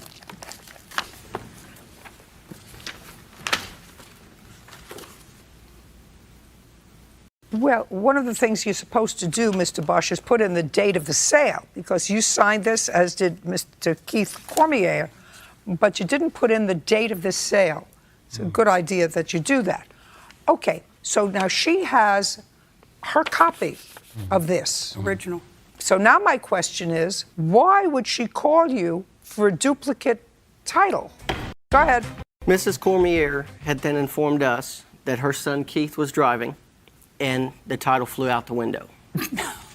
That is the story that we got. We didn't ask no questions about it. We said, okay, but once we get this duplicate, we expect this car to be changed over. Now, my question to you is, did she ever tell you that her son was incarcerated? She did. We then asked if we could switch the title in her name. She made the date. She said, next Tuesday I'll be free. When she said that, we waited. We worked 2 blocks from the DMV. We said, we'll drive you over, we'll sign everything over there, and you can get it done. She never appeared on that date. She called 2 weeks later, and then we rescheduled it again. She did this a number of times, and she never appeared while it's still registered in Dad's name. It's no longer registered in your name? Not no more. Now, is it registered in the name of either of these 2 people? Do you know? No. No. Do you know that it's not? Yes. In whose name is the car registered? Freddie. And do you know who that is? Yes, ma'am. Who is it? It is a fellow who contacted me. He ran our license plate because the car was impounded twice. Car was impounded? Impounded twice. He contacted me, said he traded his car. He's about 17 at this time, and at the time that he contacted me. Said he traded his car. They took his car and some money and gave him that car with no title. So he ended up getting pulled over, and they asked him who Bill Balch was. Do you remember the date of the call from Freddie? It was around May 15th, because that's the day that we transferred. So it was about a 15-day stretch. May 15th of what year? 2015. Did you ever receive any impound bills for your car? No, ma'am. Where had the car been impounded? Once was with her son, Freddie, in San Antonio. That's where the car was impounded at. I don't know if they parked it. All I know is we got a phone call, and Mrs. Cormier was trying to get it out of impound. I think it was a guy. I believe everything he says. I believe everything he says. Wow. Right, good. So I don't know where your car is. You should take responsibility. You got busted. Your mother did not take appropriate caution so that Mr. Bosch had no responsibility for your car. You didn't take proper precaution. Your son didn't take proper precaution. And I find that neither one of these 2 people had anything to do with getting your car impounded, getting the title transferred, and reselling it. I don't see any evidence of that. None. Your case is dismissed. We're Hold on, done. ma'am. I have a picture right here that shows that the car is parked in front of my mom's house, October 2015. We are done. Why is Mr. Case, the defendant is your former girlfriend, and you have 1 child together. That child is how old? 6, Your Honor. And it's a little boy, and you have primary physical custody of him. Yes, Your Honor. And you've had primary physical custody of him for several years. Yes, Your Honor. Okay. The defendant shares custody with you in the summertime. Is that my understanding? That just recently came back. Just recently? Yes. Now, the lawsuit is relatively simple. Each of you are accusing the other of initiating legal proceedings with regard to the other in family court, which cost you both a lot of money, and you want the other to compensate you for the legal fees that were incurred as a result of these frivolous court actions. So I'm going to ask you both one simple question. First, did either of you make application for counsel fees against the other when you were in family court? No, Your Honor. Was there a reason for that? The mediation did not work. What do you mean the mediation didn't work? We were required to go to mediation and talk with the parenting coordinator, and we were unable to be civil and work things out, so we went to a trial.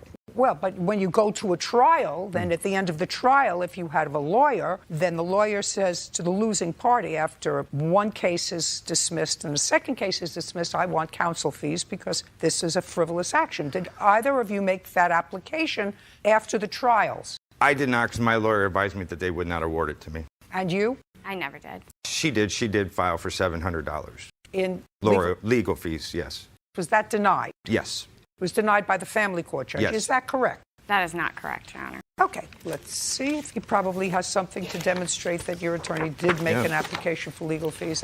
I have, it's all right here, Your Honor. Okay, let me take a look. This is the most recent order where everything was dismissed. Does that mention the legal fees? Does this mention the legal fees? It should, yes. It should. I'm not going to read this whole thing. Well, find it. Denied motion. We're just talking about legal fees. I understand that promotions were denied. Show me in the order. That's all I want to see.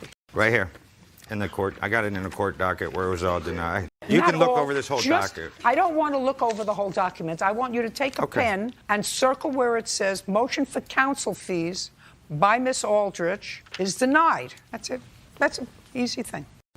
I'm sorry, Your Honor. It was right here. This is part of it. For some reason, it's not in the court docket, Your Honor. Okay. I'm sorry. If it's not in the court docket, then it's not there. All right. Now, I'm going to address one part of your case, sir, because that's going to be dispositive for me with regard to the entire case. There's no question, Miss Aldrich, that Mr. Case has legal custody of your son, either given to him initially by you or awarded by a court after a trial. Is that correct? That's correct. And that is after a full fact-finding trial. The court, clearly by awarding him physical custody, determined that he was a more appropriate parent. That's what the courts do. Right. They say between two people. So that's a given. Now, this is what I understand, at least in part, started all this trouble. You had primary physical custody. According to you, at some point last year, your son came home from a visit with his mother. According to you, he had a bruise. Multiple bruises. And you asked him what happened, and he said to you, in effect, Mommy's boyfriend hit me.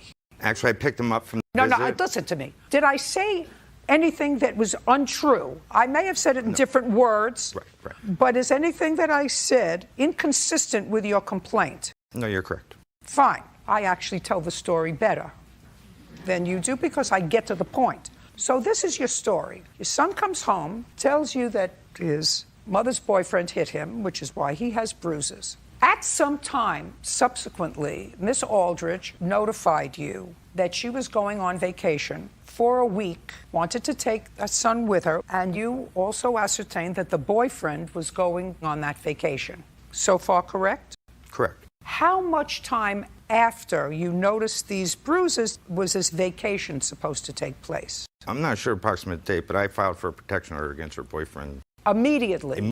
Actually, I made a police report. As I picked him up, I pulled over a police officer as I was driving down the road. So you made a report immediately? Yes, Your Honor. Okay. And you initiated a protective order with your son as the beneficiary of that protective order, keeping Miss Aldrich's boyfriend away from your son. Yes, Your Honor. Did you and your boyfriend go away together with your son on vacation? No, ma'am. The boyfriend didn't go? He was not allowed. But you went? I sure did. And you took your son with you? Yes, ma'am. That was after a hearing. Was there ultimately a hearing on that protective order with regard to the boyfriend? Yes, ma'am. And what happened with that case? It got dropped. When you say it got dropped, or did it get dropped, or did it get dismissed? It got dismissed. Ralph didn't have any evidence. Well, that's your conclusion. Did you have a trial? I did not go. I was on vacation at the time. You mean to the hearing? Did the boyfriend go? Yes, ma'am. Stand up. Thank you. Last name, sir? Mr. Gould, or Gould. Mr. Gould, you went to the trial for the protective order. And was the protective order granted? No, the protection order was dropped. When you say dropped, it was withdrawn. Withdrawn. Okay, that's a different story. Do you understand, Miss Aldrich? That doesn't say didn't have any evidence. That means that Mr. Case had accomplished his mission, which was to prevent the boyfriend going on vacation with you and your son. So, mission accomplished. I don't have to proceed with this anymore. Now you can sit down. Thank you. I'd like to see the police report. Police report, divine motion, and incident report, emails, attorney fees. Stop and talking to yourself, please. Sorry, Only old sorry, people Your talk Honor. to themselves. Okay, so let's get to first, Miss Aldrich, with regard to your counterclaim. Based upon this police report alone, it's dismissed. Your counterclaim for the plaintiff filing frivolous actions against you. I must assume that prior to this incident, which occurred on June 4th, 2016, that you had been enjoying visitation with your son on some weekends, correct? Correct. How long had you been enjoying visitation with your son? A month, 2 months, 3 months, 6 months, a year? Years. Years. And this was the first police report that was filed. Yes, magistrate. Okay. And the 4th was the actual date that Mr. Chase picked your son up from visitation at your house. The officer's narrative, and I'm not quoting him, I'm quoting what the officer said that your son said to him. Your son said to the officer that the boyfriend hit him, which resulted in the bruises on his legs, shins, and back. That's what the boy told the officer. The officer documented that with photographs because the officer said, I saw the bruises, I documented them with photographs. So the plaintiff had every reason to file for a protective order against Mr. Gould based on this. As a matter of fact, he could have been charged with a neglect if he did not do so, knowing that Mr. Gould was again going to be alone in his company without his father present when you were on vacation. Now, you don't know, I don't know, certainly, and I'm not going to get that information here today as to whether or not the plaintiff coached your son to say that. However, based upon your statement to me that you have been having weekend visitation for years without incident, I have to assume that there wasn't an ongoing pattern of trying to disrupt your visitation with your son, but this was an incident that caused his custodial parent some alarm, coming back with bruises. Your excuse to the police officer who spoke to you was, we just took the training wheels off his bike and he fell. That was your reason. So he had every reason to do what he did. So your application for counsel fees is denied. You did what you were supposed to do. What counsel fees do you think you're entitled to? Just to all the emergency motions that were filed. Well, she filed an emergency motion as a result of you are trying to preclude her going on a long-standing vacation to allow her to take him. That's perfectly reasonable. And also for relocation and to file for the custody when there was no extreme change of circumstances. Well, listen, did you relocate? No, ma'am. Did you try to get an order of custody so that you could relocate? Not for relocation purposes. For the child sorry. What do you mean for the child? It was a relocation for the child, so she would be full custodial parent and not me. Oh, she filed for change in custody. Yeah, it just said relocation on the order. Listen, that happens, and that was just resolved, and it was resolved clearly in your favor. You retained primary custody, correct? Yes, Your Honor. Yes, Your Honor. So that there was some benefit for the defendant in bringing on an application, because instead of weekend visitation, she now gets partial summer visitation, right? But the defendant's visitation rights were expanded as a result of the last order in May. That's a yes or a no? Yes, Your Honor. Good. Your case is dismissed. We're done. Thank you. Thank you. I only have one other thing to say to you. Your son is 6. You're going to be parents of him. He's going to be living with you probably for the next 12 years. I'm speaking.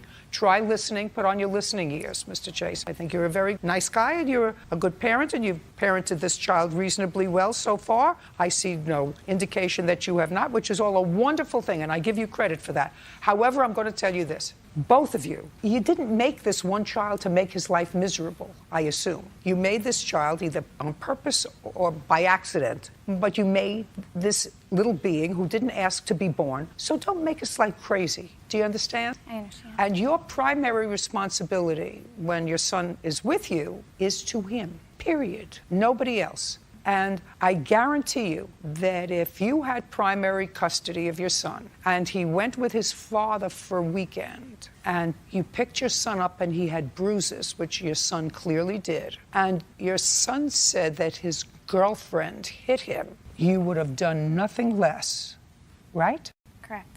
Good. We're done. Is there someone whose name is Dusty here? That would be you. Yes. You are the plaintiff's wife? Yes. Are you together? Not at this moment, no. And you are appearing as a witness for him? Yes. Interesting. Now, Mr. Barnes, you lived with your wife in a rental property that is owned by the defendant. Yes, ma'am. Your wife's name was on the lease. Your name is not on the lease. Yes. The defendant knew you were there. Is that correct? That's not correct. Oh, that's not true. Then your counterclaim is dismissed because your counterclaim is that he was supposed to fix a shed for you. You paid him to fix the shed. He never fixed the shed and the materials disappeared. Well, why would you pay? I mean, he was just a maintenance guy that was around, so you knew he was living there. Yes. So why did you say no? It's been a rocky relationship and they split up a number of times. That's okay, but you knew he was living there. I did know, yes. Okay. And you knew he had been living there for a long period of time, as long as Dusty has lived there? How long was Mr. Barnes living there? When did you move in, Mr. Barnes? October 19th of 2015. And on what date did you change the locks? November 9th, 2016. You can't do that. So his lawsuit is for an illegal eviction and for some property that he claims was lost somehow. You have a counterclaim. Your counterclaim is some damage that was done to the house by this person who you first said that you didn't know was living there, and something that has to do with this shed that he was supposed to build for you. Okay, what I find is curious. Did you bring him today? We flew together. Because the story is a rather convoluted one. According to Miss Howell, you advised Miss Howell that you and the defendant were once again off again. You were leaving. Is that right? Yes. You can stand up over there. When did you tell her you were leaving? It was like in November, a little after November. And when was Mr. Barnes, the last night that Mr. Barnes stayed at the house? I have no idea what was the last night. What was the last night you stayed at the house? It was like November 10th, somewhere in a little over the first week. I'm not sure of the date either. Well, she changed the locks November 9th, so it had to be before. Yeah, it was 2 days after after Dusty left. It was 2 days that Miss Howell came over there and changed the locks. And you left in November? Yes. Had you paid November's rent? Yes. Who paid it? My name is on the receipts. Who paid it? He did. How much was it? $575. Mr. Barnes, who gave Miss Howell the rent? Miss Howell is at the office when we go to pay the rent. We both went in there and we paid the rent. I got receipts. And it was accepted? Yes. Why did you change the locks? Because I got text messages to show you that Dusty had moved out and that Harold had changed the locks on the house and that she had turned off the... Okay, just a second. So you show me where she said that Harold had changed the locks on the house. Did you change the locks on the house? No, ma'am, I did not. So show me. Did you tell her that Harold had changed the locks on the house? No. I'd like to see that. Ma'am, the only locks that I put locks on the shed. I put a door on there and I put a padlock and a locked a door handle one that had a key to it also. But I didn't change no locks on the residence whatsoever. What locks were you talking about? You say you went to get the things that he has changed the locks. Did that have to do with the locks on the residence? The house, the door lock from the house were put onto the shed, and then they haven't got new locks for the house. What kind of lock? You mean like a regular door, the front door lock? The question is, were you able to get into the house to get your things? Yes, I was. So what did you say to her, that you went back to the house to get your things, but he went and changed the locks? What does that mean? He had changed the locks. When my daughter and I went to get my things, he had changed the locks. That's what he said at the time. Just a minute. Did you go there, or did he tell you he changed the locks? And he told me that he changed the locks. Did you go there? Yes. Were the locks changed? Yes. So you couldn't get in? As far as I knew. It doesn't really make any difference. You knew he was there. You had accepted his rent. You had no right to evict him. That's what he's suing for, an illegal eviction. Okay. Well, you know that you have no right to. Is this your only rental property? No. Sure, you can tell me what happened. What happened, can I tell you?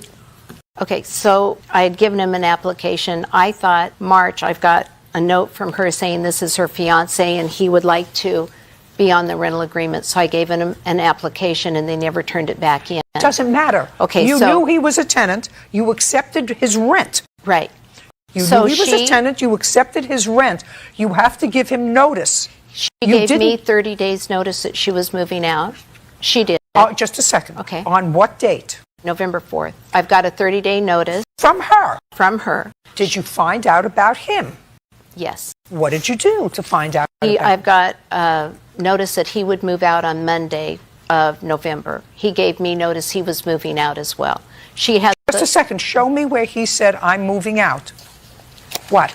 Ma'am, she had already moved the property, all my property, from the residence prior to me even saying nothing like that. Just a second. On what date did she remove your property from the residence? She removed the property on, well, you're saying it was on the 11th, 2 days prior to all that. When Dusty gave notice, that's the day I was still in the house, and I texted her and told her I wanted to be there and I wanted to keep paying the rent. I've been paying the rent also. Well, you had paid rent for November. Yes, and then she came 2 days later and changed the locks and removed all my property.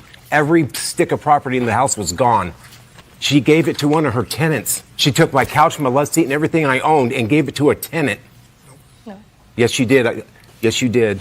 I've got a picture here of Dusty moving her things out. Dusty can move, listen to me. Dusty can move her things out. You have no right to move his things out. You have to go to housing court if you want to evict him and evict him. He had been a tenant for over a year.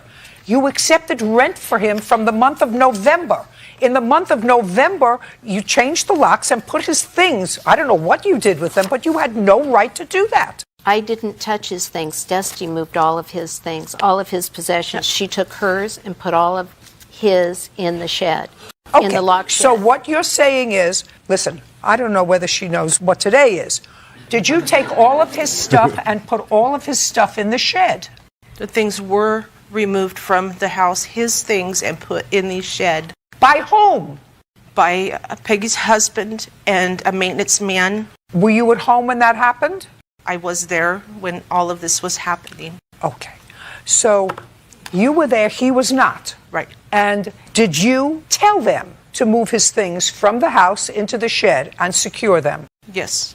You told them that? Yes. And they did it? Yes. Are either one of those people here today? Yes. The gentleman. You moved his things? I helped. Just a second. You moved his things. Who do you work for?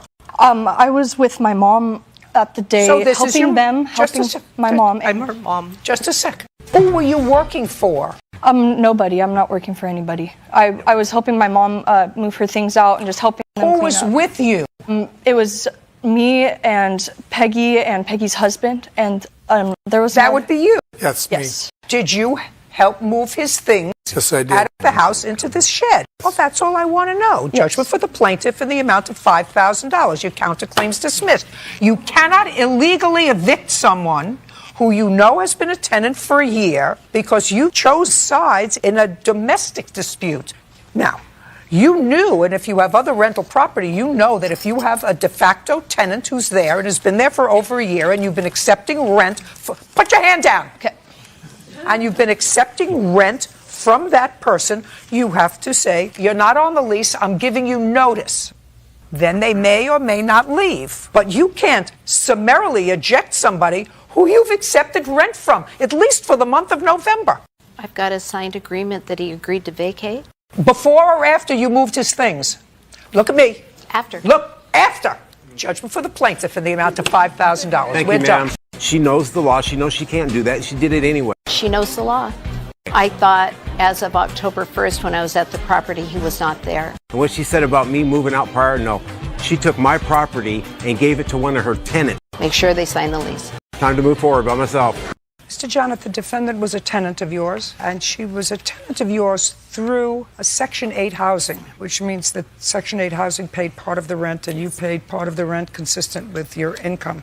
It is your claim that the defendant left the house in a terrible state and in addition took some furnishings that didn't belong to her. The defendant says that she bought your furniture and that she wants her security deposit back and that whatever things she took from the house, she had purchased, things like faucets and things she replaced. Well, let's deal with that for a moment. I read your answer, Ms. Henderson, and it appeared to me that you did replace some knobs or faucets in the house. That's what you said? Yes. Did you put the old ones back when you left? The old ones were kind of like ruined a little, so I replaced it brand new. I upgraded the furnishings in the sink, and I left the sink there, and I did replace all the blinds with brand new ones. And you left them there? Yes, I left them. Is that correct? No, Your Honor. I have the proof right here stating from the guy who did the labor and the repairs, and he just sent the receipt to me. What I'm asking you is, did you leave it there? Yes, I left it there. Did you take pictures of it? Yes, well, I didn't take pictures of them, but I do have the receipt and the man who did the labor. Oh, I understand that you may have done it. He says that you didn't leave them. He says a lot of things that are not true. Maybe. When you left, did you do a walkthrough of the house? Did, Your Honor, and that... Together? No, she wouldn't make an appointment. I called, I have to check my calendar, and I never heard back. Okay. You were taking back this property. She was a tenant for how long? Almost 2 years. 3 years. And you were taking back the property because you wanted to move back into the country? Yes, Your Honor. And we agreed upon the Section 8 doing the checklist, the passing list, and I have the passing list through housing right here. I'd like to see. Okay. When did you move out, Ms. Henderson? On the 27th of February. And that was the exit report. Well, this is February of 2015. Well, I don't have the up-to-date one, but Mr. John Janet has the same copy that I have also, but the exit inspection, he has the same Do you one. have an exit inspection from City of Section Carlsbad. 8 housing? I have an inventory checklist. After she left, there was an inventory done of the property. By whom? Well, the housing gal was there. I have a letter from housing that she took some pictures. She couldn't believe it. She just couldn't believe the Not destruction true. was so extensive. Just a second. Not true. Do I you have the have pictures. something from housing in February? You vacated in February. Yes. On or about February 27th or the beginning of March that indicates the condition of the house. He wouldn't bring that, Your Honor, because that would be defeating his whole purpose if he brought that list with him. You should have it. I know. I thought I bought both Well, of them. that's- I did. But I Shoulda, wouldn't be- woulda, coulda. That Right, comes but I- under the category of shoulda, woulda, coulda. I wouldn't continue on Section 8 if I destroyed his home. They wouldn't let me continue on there. Miss Henderson, I don't know that at all. I just need the document. Okay, do we have the document we were looking for? I believe we do, Your Honor. There's also a letter from the I housing just want to see the inspector. document, please. Yeah, I'm saying that is part of the documents. It's not part of the document. The document is that one paper underneath the picture. And it has the last inspection that was done in there included, Your Honor. Too much. Second. A little too much. This There's is a lot more. nothing. Okay, this was done in December of 2016. She put that one off and told housing couldn't do it, come back another time, and was able to stall them. So everything passed. Yes, ma'am. And I moved on to my next place. Now, Mr. Janet, there were no notes on here other than it said unit passed inspection, new kitchen faucet, screen door, and sliding door handle were being installed during the inspection. Well, if the screen door was installed, Your Honor, it's bent in half laying out on the deck. And the faucet that was installed is laying there, never mounted down. It's a $20 plastic faucet, and the one that was originally there disappeared. Well, this is from an independent person, the same person understand. who inspected But, the Your Honor- property, and it says the unit does not pass inspection. The smoke detector and carbon monoxide need to be in working condition. Okay, so they make notes if they see something Right. that isn't right. The exit inspection, everything passed, and there were no notes on here. Your Honor, a housing inspection does not include anything in regard to the furnishings, and they do not care if the carpeting is ripped up and holes pulled in it by an animal. They don't write that down, Your Honor. That's the problem. I would have known a long time ago what was happening. Maybe. Now, let's talk about your furnishings, because that's part of your lawsuit, that she took furnishings that didn't belong to you. What furnishings did she take that didn't belong to her? Okay. Everything that was in the place. The before? Bird? Sure. These are pictures of the furnished apartment that she moved into.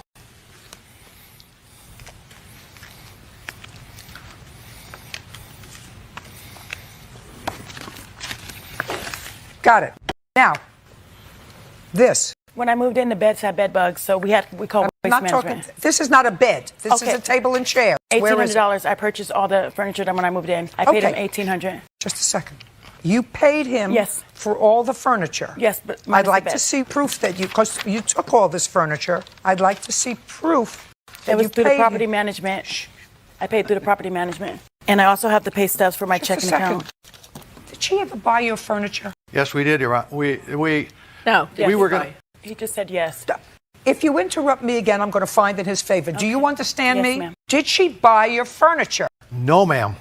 I'm sorry. I'm used to ma'am from the military. No, Your Honor. Just a second. You first said yes, and then you said I thought no. you meant, did you buy new furniture? No, I said, did she buy your furniture? No, Your Honor.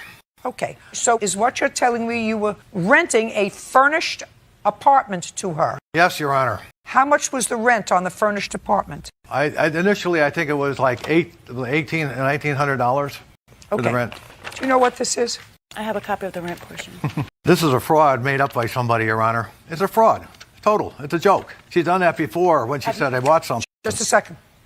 Nobody sold you all this furniture for $1,800. No, Your Honor. Don't believe it. Your Honor, it's the truth because when I moved in, the beds got removed by waste management. I don't care if you removed the beds. Listen, I'm looking at these pictures. And it didn't look like that when I moved in, Your Honor. I promise you it didn't. The beds, it didn't look like that. The beds or the couches didn't look nothing like that. And I had a 1- and 2-year-old, and I told them that the glass tables couldn't be there because of my kids. So he removed those when I first got in. So the only thing was left there was 4 chairs, like 4 little white chairs, rocking chairs, and that's it. And the beds were removed. You know, I'm not believing you. I'm not believing you because, don't tell me it's true. I'm not believing you because if first you tell me that you paid $1,850. Hey, First you tell me you paid $1,850 for all the furniture in the apartment, and then you tell me that there were only 4 little chairs there. It was because the beds were removed because they had bed bugs. So you didn't want the beds. Exactly. Just a minute. So you didn't want the beds. So you want me to believe that you paid on Section 8 housing $1,850 I did. just to, hey. I did. You didn't let me finish the question. I'm going to finish the question. Okay, go ahead. I don't believe you. I don't believe that you paid $1,850 for 4 little white chairs. It wasn't just 4 little chairs. Yeah, there was appliances there too, like a toaster and a microwave and things like that. No, not things like that. What about table and chairs? No, dining? they were removed. They were removed because we're glass, and I had a 1 and 2-year-old. It was dangerous Just a for second. them. So is what you're telling me you paid for it and then had it removed? No, I didn't pay for that. He had it removed by by the property management. So I want you to tell me what it was that you paid for. I will. $1,850. It was 4 little chairs. The kitchen was all furnished with all appliances. It had every spoons and Tupperware and bowls and cups and stuff. And I had nothing when I moved in there. And it had 4 chairs and it had some comforters and some sheets and things that I do believe that came up to about $1,800. I had my income tax and I did pay him that much for that. Around the time that I moved in, I did just get my income tax money and I paid him for that. I don't believe you. It's the truth. So we have carpets. I have other pictures that are better. You have stickers on the doors. Those are a lot clearer. What is this a picture of? I don't know, Your Honor. There were so many things that were jerked around and reworked that I didn't even know the place when we finally walked in. I just stood there. I've never met Mr. Couldn't Johnson believe until it. today. I've never seen him. He never been on a property where I was there, and he didn't know what was in there when I moved in. This is the first time I've ever saw him. That's a lie, Ever Your met Honor. him.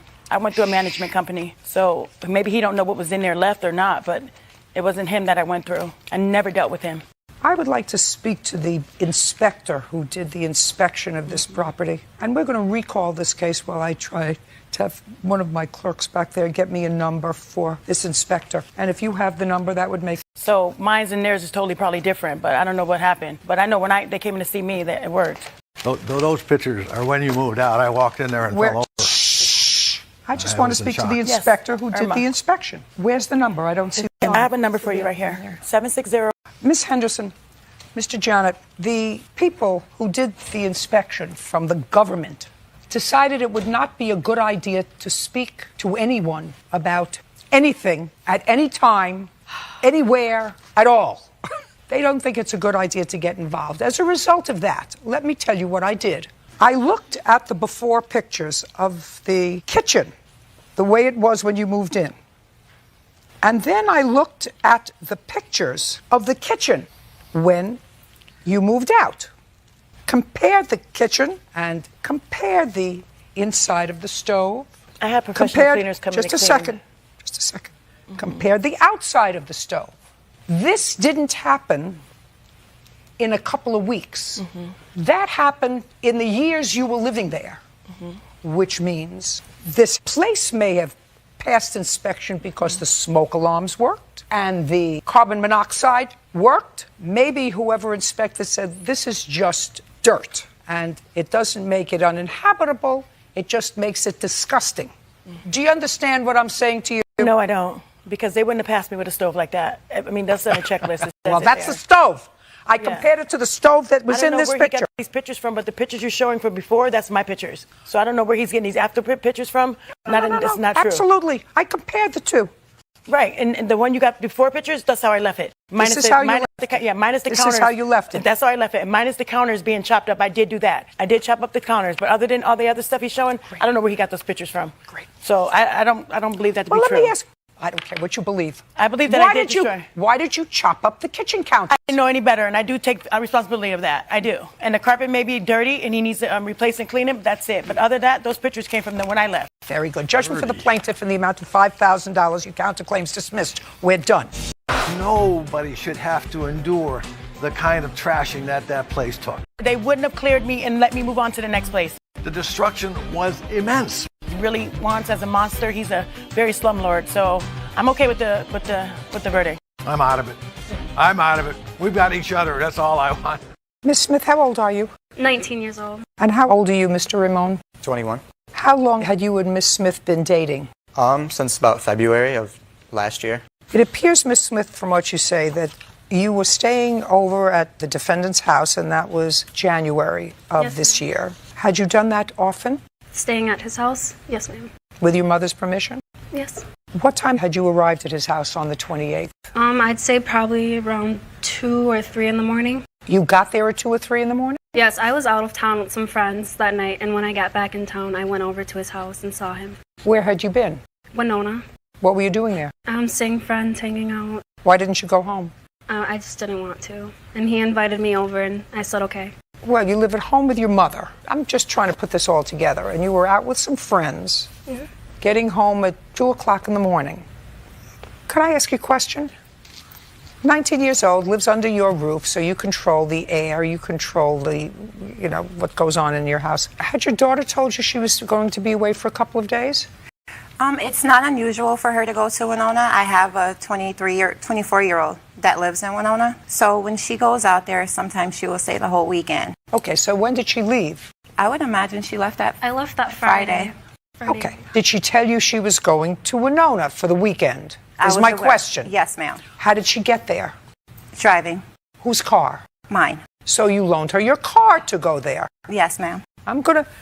We're gonna figure it all out. Okay. So your daughter lied to you and told you she was going to Winona for the weekend. She went there for the evening, and then she went to her boyfriend's house at 2 o'clock in the morning on Saturday. Well, can I say something quick? No, I'm not talking to you.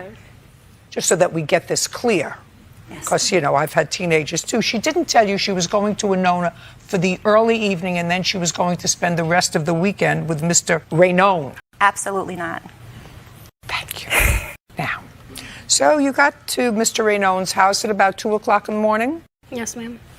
And then what happened? We started fighting What were you fighting about, Miss Smith? Well, he didn't really agree with me going to town anyway. Anytime I hang out with my friends, it's a problem. And so we were fighting. Well, but he had invited you over, or you would plan to go over, or you woke him up? No, he invited me over. He was awake the whole entire. So far, is that correct? Yep. Okay, and you started to argue because had you been drinking? No, I was driving. So that you were just arguing about hanging out with these people. Did you have a brother or a sister in Winona? A brother. So you were supposed to be staying with him? Well, I tried contacting him after I finished. You told your mother you were staying with him? Yes, ma'am. So that would be on the 27th of January, right? Yes. Did you see your brother at all on the 27th of January? No, so the answer is no. You didn't see him at all? No. So who were you seeing? I was with 4 of my friends. Where did you go? We went to another friend of mine. So I used to live there, and I moved from there to where I live now. And so we were just hanging out with my friends, and after I hung out with them, I texted my brother and let him know that I was in town and that I wanted to see him, and he didn't contact me back. What time was that? Around 10 or 11. Does he work?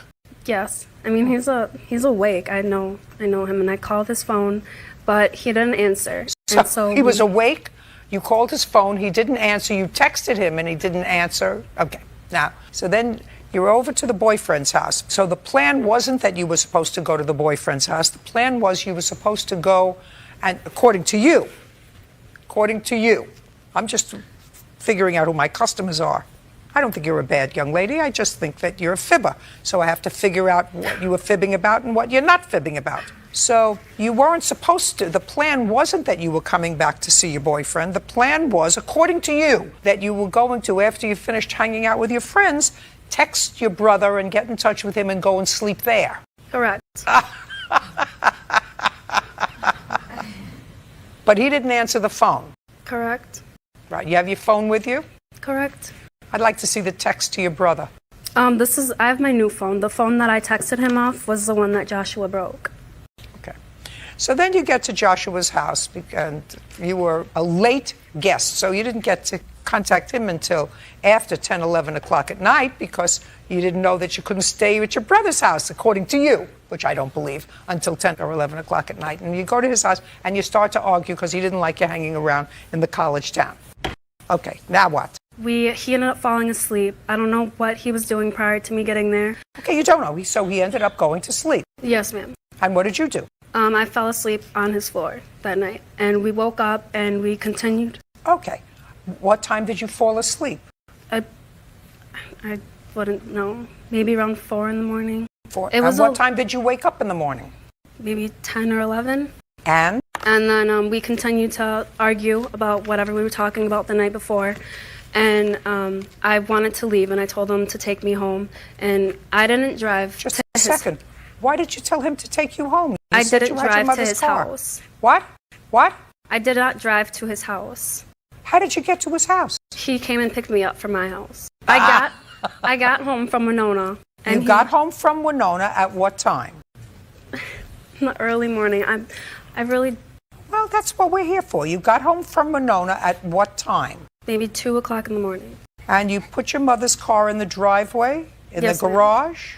Yes, ma'am. And called the defendant to come and get you? Well, we were already in contact about where I was and when I was coming home, so he knew that I was... Don't tell me what he knew. Okay. The plan then was he was going to... Did you go into your house? Yes, ma'am. Did you see your mother? No, ma'am. She was sleeping. So as far as your mother knows, you're going to be away for the weekend at your brother's house in Winona. She gets up in the morning and she finds your car, the car that she had loaned to you the night before, but she finds no you. Mm-hmm. Did you leave her a note? No. But my friend Maria was staying at my house with me. And so I just dropped her off and then I kept going. Oh, it gets more complicated. So you had a friend with you that you left to deliver the message to your mother that you were going to your boyfriend's house. Well, she was currently living with me as a roommate. I don't care. You don't leave your mother a note. No. Call the boyfriend. Boyfriend came to see you. Why didn't you just drive to his house? Because I'm not supposed to be in contact with him. My mom does not like us. Just a second. Is there any reason for that? No, ma'am. My mother just doesn't like me communicating with Josh. And so there must be a reason. She must not like him for a reason. Yes. What's the reason? Just prior relationship problems that we've had, issues that we've had in our relationship. Well, what were you going to tell your mother when you came home? I'm not sure. Now, you're up at 11 o'clock in the morning and you're at Josh's house. You continued to fight. You told him to take you home and he wouldn't let you leave the house. Correct. He blocked the door. Correct.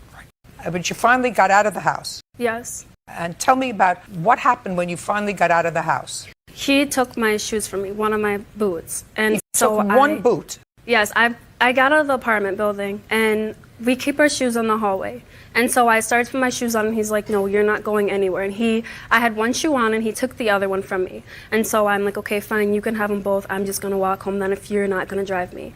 And so I gave him my other boot and I started to walk home in the snow after that with just my socks on. So I walked down the driveway and maybe about 4 or 5 houses down the sidewalk. And that's when he drove up beside me with my boots in his car. Why didn't you call somebody?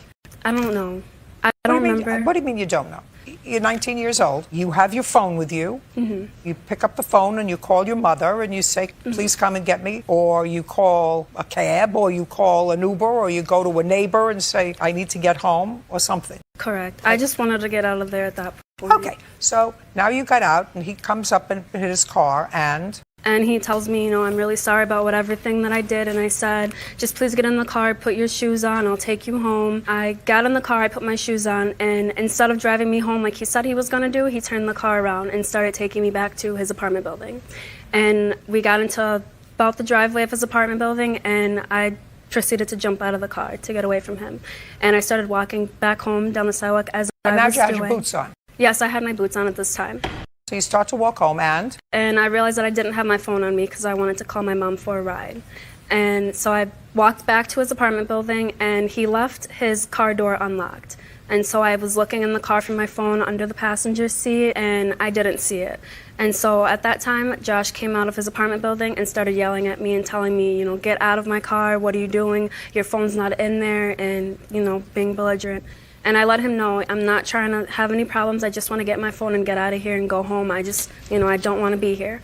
And he didn't come out of the front door of the apartment building. He came from around the back. And so I chased him and he had my phone in his hand. And? And it was broken. And I have pictures of it if you'd like to. Okay. Listen to me really carefully. Yes, ma'am. Because I have much more important things to do, I hope, today. Where did she leave her phone? In the driveway when she had hopped out of the vehicle. And you picked it up? No, I did not have it in my hand at all. So you left it in the driveway. When she had jumped out of the vehicle, that's when it had came out with her, and I knew nothing further than that. I went inside to go in to look for my phone. Not a chance. Not a chance. Did you, after you went and darted off after your girlfriend, after you let her come to your house at 2 o'clock in the morning, after you fought with her over the fact that she was hanging out with friends that you didn't like, all of which I believe, by the way, there is no way that you left the phone in the driveway and went inside to the house. Is that what you want me to believe? I didn't know that she even lost it. You just said it fell out? Until she had came back, asking for her phone, crying. I didn't know that she had a phone missing. When she had... Oh, I thought you said it fell out when she got out of the car. No, that's what I'm saying. It must have, because she had found it broken. I did not have it in my hand when she had seen me with it. That's a lie. She had found it on the ground broken, and on the ground is where she had jumped out of the vehicle originally, which the phone must have came out with her when she had jumped out of the car. Now you have a police report. Yes. I'd like to read it. Were you there? Do you know about this? I picked her up. She finally got to a neighbor's house. Just a second. That police report isn't much. It just says... Don't tell me what it says. Okay. The police arrived. They had discussion with both of you. Is that right? Yep. What was it that you claimed that she broke or stole of yours? She had stolen my cell phone, and the police did not make a report because she's the one who called the cops on me. During the time that she was at your house, Correct. Did you go through her phone log? No. Did she go through your phone log? Yes. Tell me when that happened. When I was asleep. When you were asleep? I woke up and my phone wasn't where I had left it, and she was starting fighting with me because she was on it. What did she say to you? Nothing. We were just arguing. About what? About the night before and everything. Oh, okay. So you told the police you took your phone because it wasn't where you had left it the night before. No, I had it in the morning. I had the phone in the morning. Listen to me carefully. Yes. Where did you find it the next morning? It was next to me, but it wasn't like where I had placed it before I had fell asleep, which means that somebody was on it. Problem. You have to pay for her phone. You have a bill for the phone? I don't have a bill for my phone, but I have messages regarding when I bought my new phone and how much that cost. I don't care what your new phone cost. I want to know when you bought this phone, what kind of phone it was. This is how much it'll be for a replacement. I don't want to see what a replacement is. The one that he broke costed $350. What kind of phone was it? It was an iPhone 6S. When did you purchase it? I only had it for maybe about 3 or 4 months before it got damaged. So it's a 6S, and you believe you paid somewhere around $350 for it? Yes, ma'am. Yeah, that sounds about right. Anything else you want to tell me? I have hospital records of me being seen after having to jump out of his car. I'll take a look at them. Can I say something, Your Honor? What? Can I give you a little history? No, I don't want to hear any history. I've heard enough history. He's going to pay for her phone. Okay. And I also have something else. Oh, God, okay. When you act stupid, stupid things happen. Miss Judy, he doesn't... This doesn't tell what they found with you. I was trying to let you know. What? That is just the papers that I got when I left the emergency room saying... Did they give you any medication? No, he didn't. Did they give you a splint, a Band-Aid, and anything? He gave me ice packs. He gave you an ice pack? Yes, and then I was excused for work from... Very good. Judgment for the plaintiff in the amount of $350. We're done. Miss Morton, this young man is your son. Yes, ma'am. And he was living with you at the time of this automobile accident. Yes, he was. When had he begun to live with you? April of that previous year. And on what date was the accident, Mr. January Whitmore? 7th. January 7th. Where were you going? Not 5 minutes away to the store. What time of day? I believe it was somewhere in the early morning hours, probably somewhere around 11 o'clock. What kind of car did your son have an accident with? 2014 Nissan Versa. And when had you purchased it? I purchased it in December of the year before. Did you pay cash or did you have it on time? No, ma'am, I paid cash. With what company was it insured? American Family. I'd like to see proof of insurance on the date of the accident. She didn't have insurance on the car. I got a ticket for no insurance. This doesn't tell me. I never saw a certificate of insurance that says that it's effective January 11th, 2016 to termination. Oh, and here's the other one till January 11th, 2017. I need a statement from the insurance company that your car was insured on January 7th of 2017. I don't know. We're going to wait until we get it. Do you understand? If I'm going to wait for nothing, let me know now. If the car wasn't insured on that date, let me know now. No, ma'am, the car was insured. Then we'll come back when we have a statement that the car was insured by the company. You got a ticket for lack of insurance? Yes, ma'am. I'd like to see it. Failure to maintain a lane, which is Pretty much causing an accident. you caused an accident. That's what they're saying, yes. And you had no driver's license. So Correct. you shouldn't have been driving a car. That's what they say, allegedly. What do you mean that's what they say? That's what they said. That's what they say. I had a license, but I just didn't have a physical copy of the license on me. Your Honor, he went to jail under an alias. Just a second. I don't know that. If you have proof of that, that's fine. I'll look at it. It says no license on person. Correct. Did you produce a license? No. Okay, so you didn't have a license. Okay, then you shouldn't have been driving a car. Okay. This said expired registration. I have my registration right here from the state of Missouri. Well, he was given a ticket for expired registration and removing tags with intent. Now, if you remove tags, that means you shift license plates from one car to another.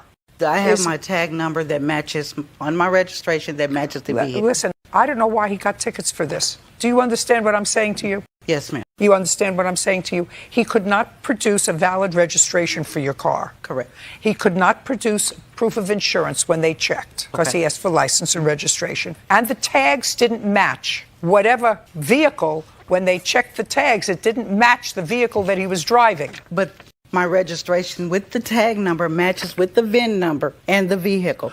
Madam. Because we were in the state of Georgia. The state of Georgia, when they ran my license, it didn't come up in Georgia's system. Missouri tags, the car that's registered in Missouri would not come up in a Georgia system. Just a second. Why was the car registered in Missouri? Because that's where I lived at the time. I was moving from Missouri to Georgia.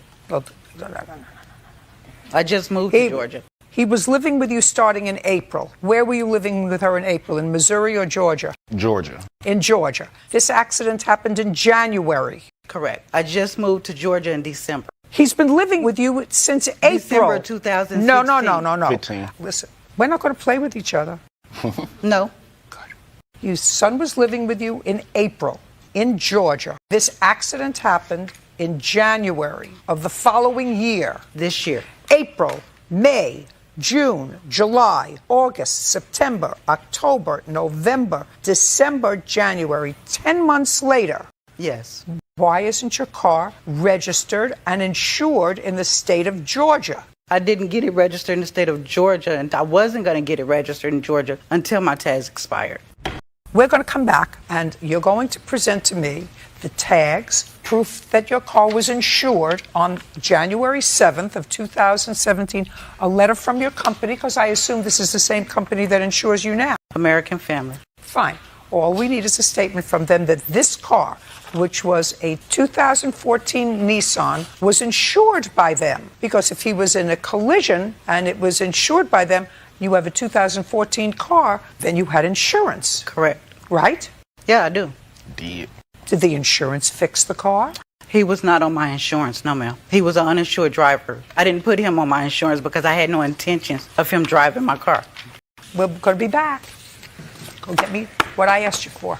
So, Ms. Morton, I'm advised by my clerk that you, in fact, did not have insurance at the time of this accident on the 7th of January of 2017. Is that correct? That is correct, ma'am. I was just informed that the policy... Ms. Morton, I don't believe you.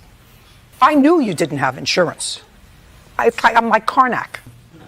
I knew you didn't have insurance because if you had insurance, if you even thought you had insurance, when you had the accident, you would have called your insurance company and would have said to your insurance company, my son just had an accident. Am I covered for any of it? Because that's what people do. And if you called your insurance company, they would have said, I'm sorry, your insurance lapsed, and you would have known that in January, not months later. So let's get over it.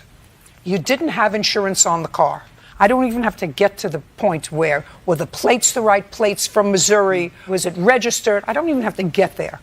I know that you had no insurance, and I know that your son didn't take the car without your permission. He did take the car. Let me explain myself clearly to you. You lie to me once, you get no further chances.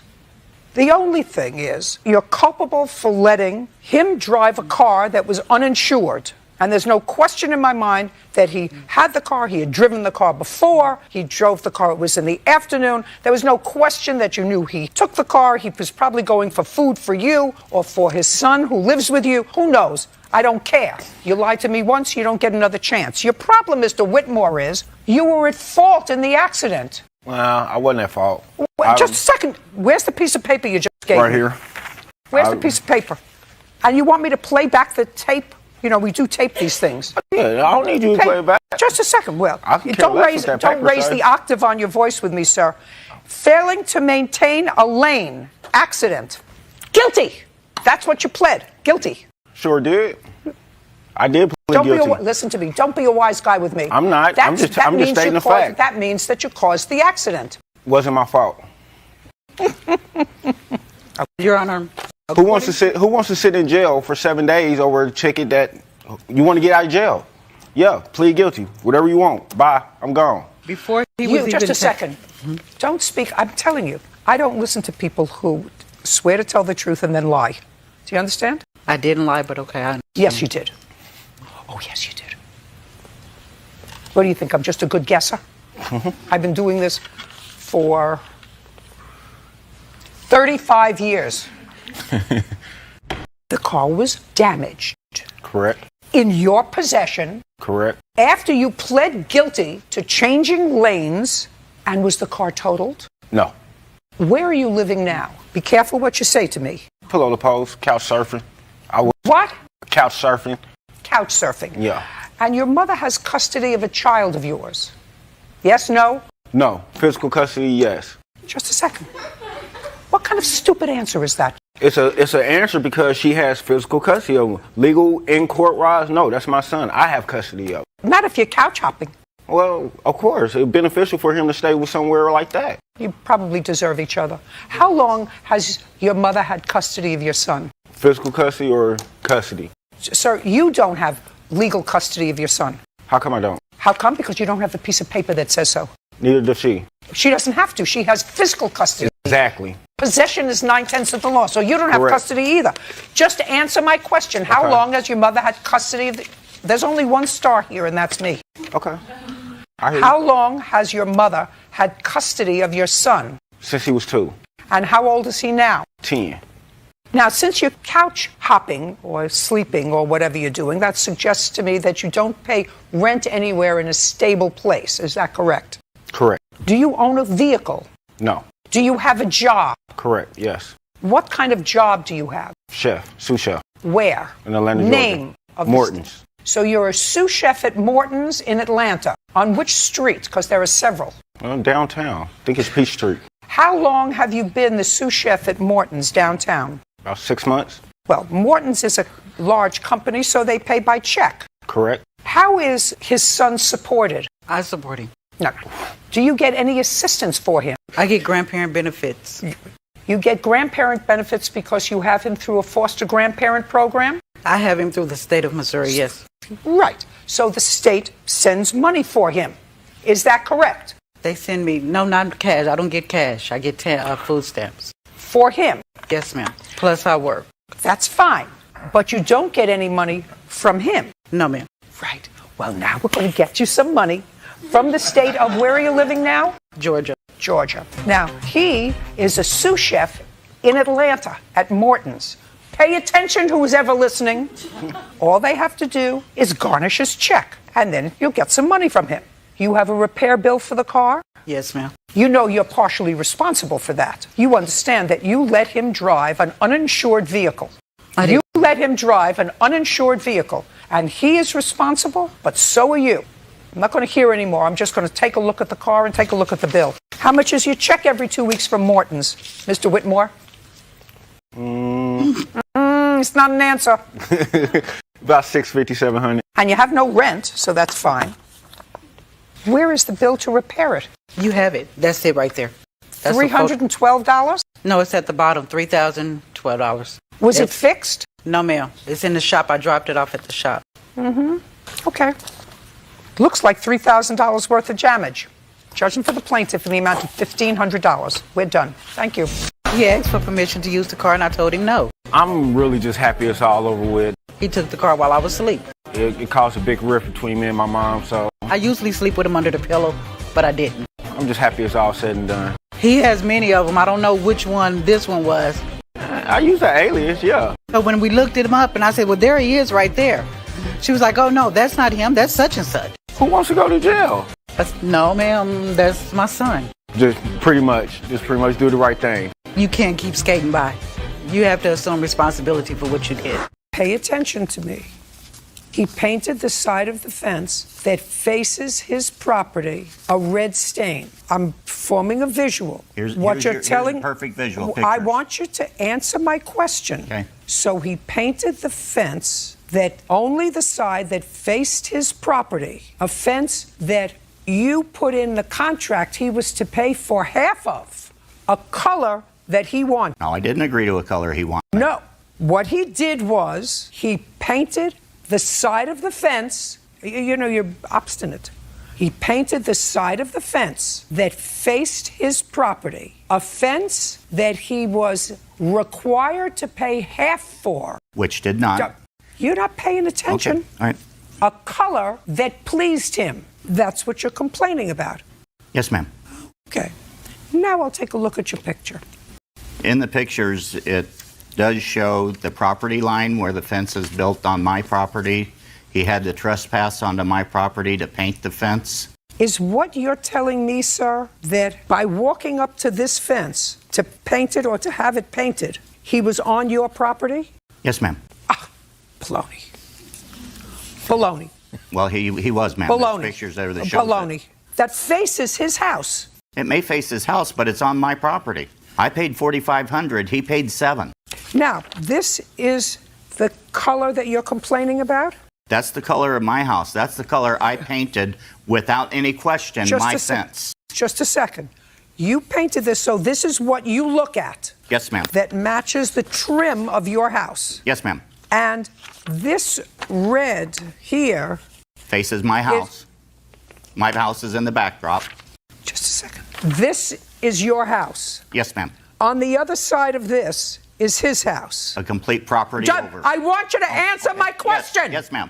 You have a complete fence around all the property. Yes, ma'am. The only way you can see this color is by going around all the fences and looking from his side of the property. No, ma'am, that's not the only way. Well, what other way can you do it? You can do it with a drone. It's completely visible to the rest of the neighborhood, anybody on the street, anybody on the sidewalk. Who cares? That has nothing to do with you. They may like this color. It has nothing to do with you. So your house is completely surrounded by a fence that's painted this dark color that's consistent with your trim on your house, which it absolutely is consistent with the trim on your house.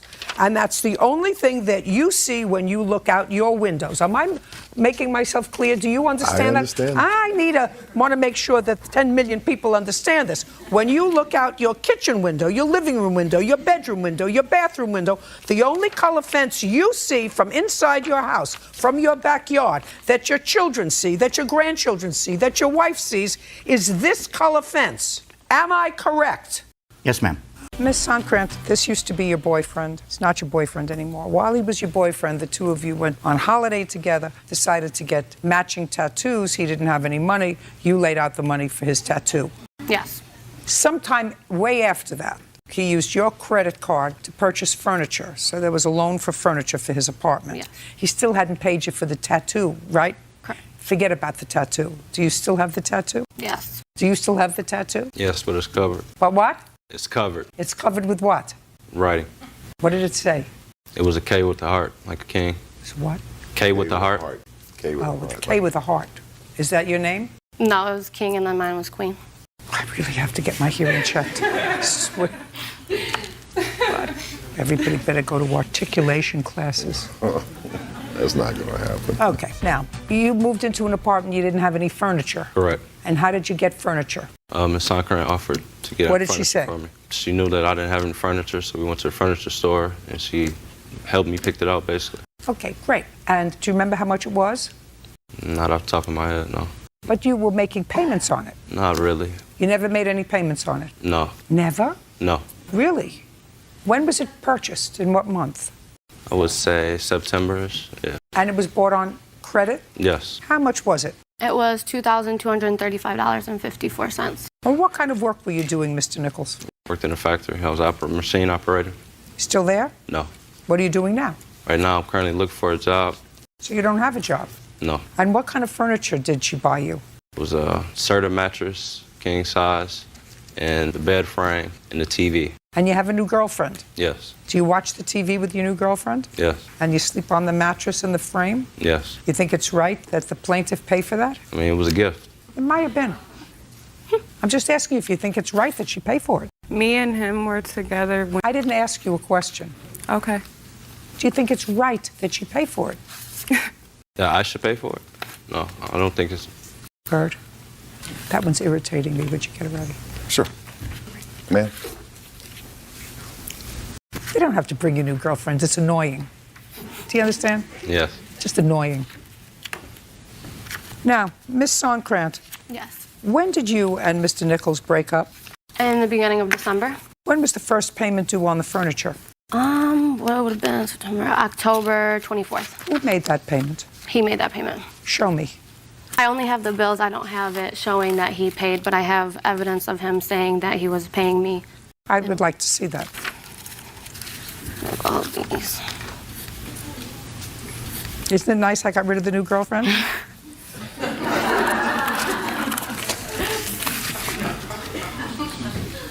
Just in case you think I'm going to be exceedingly hard on him, I just want you to read some of these emails back and forth. Okay. And I want you to tell me whether, based upon these emails, you would buy U.S. savings bonds. Do they still sell those? If you have confidence in the country. You told her you were going to pay her for the furniture.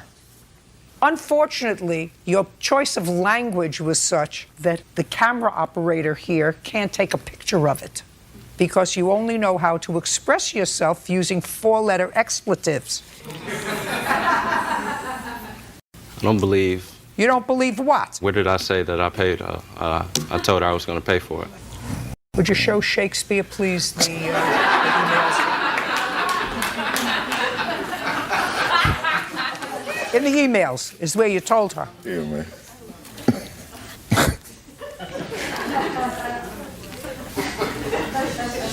Now you see where you told her you were going to pay her?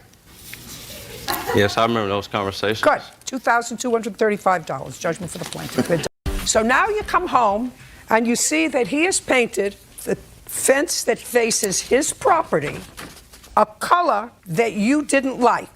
And what do? I went over to his house, went inside his house. Just a second. Let's do this slowly. You went to his house. I went to his house. Was his door open? The front door was open. The screen door was closed. Did you ring a bell? No, he saw me coming. Just don't tell me what he saw. Did No. you ring a bell? No. Did you knock at the door? No. Did someone say, come in? Yes. Who? He did, and his helper there. So you she stood actually out. opened the door for me to come in. Is that correct? Yeah. You're his home health aide. Yeah.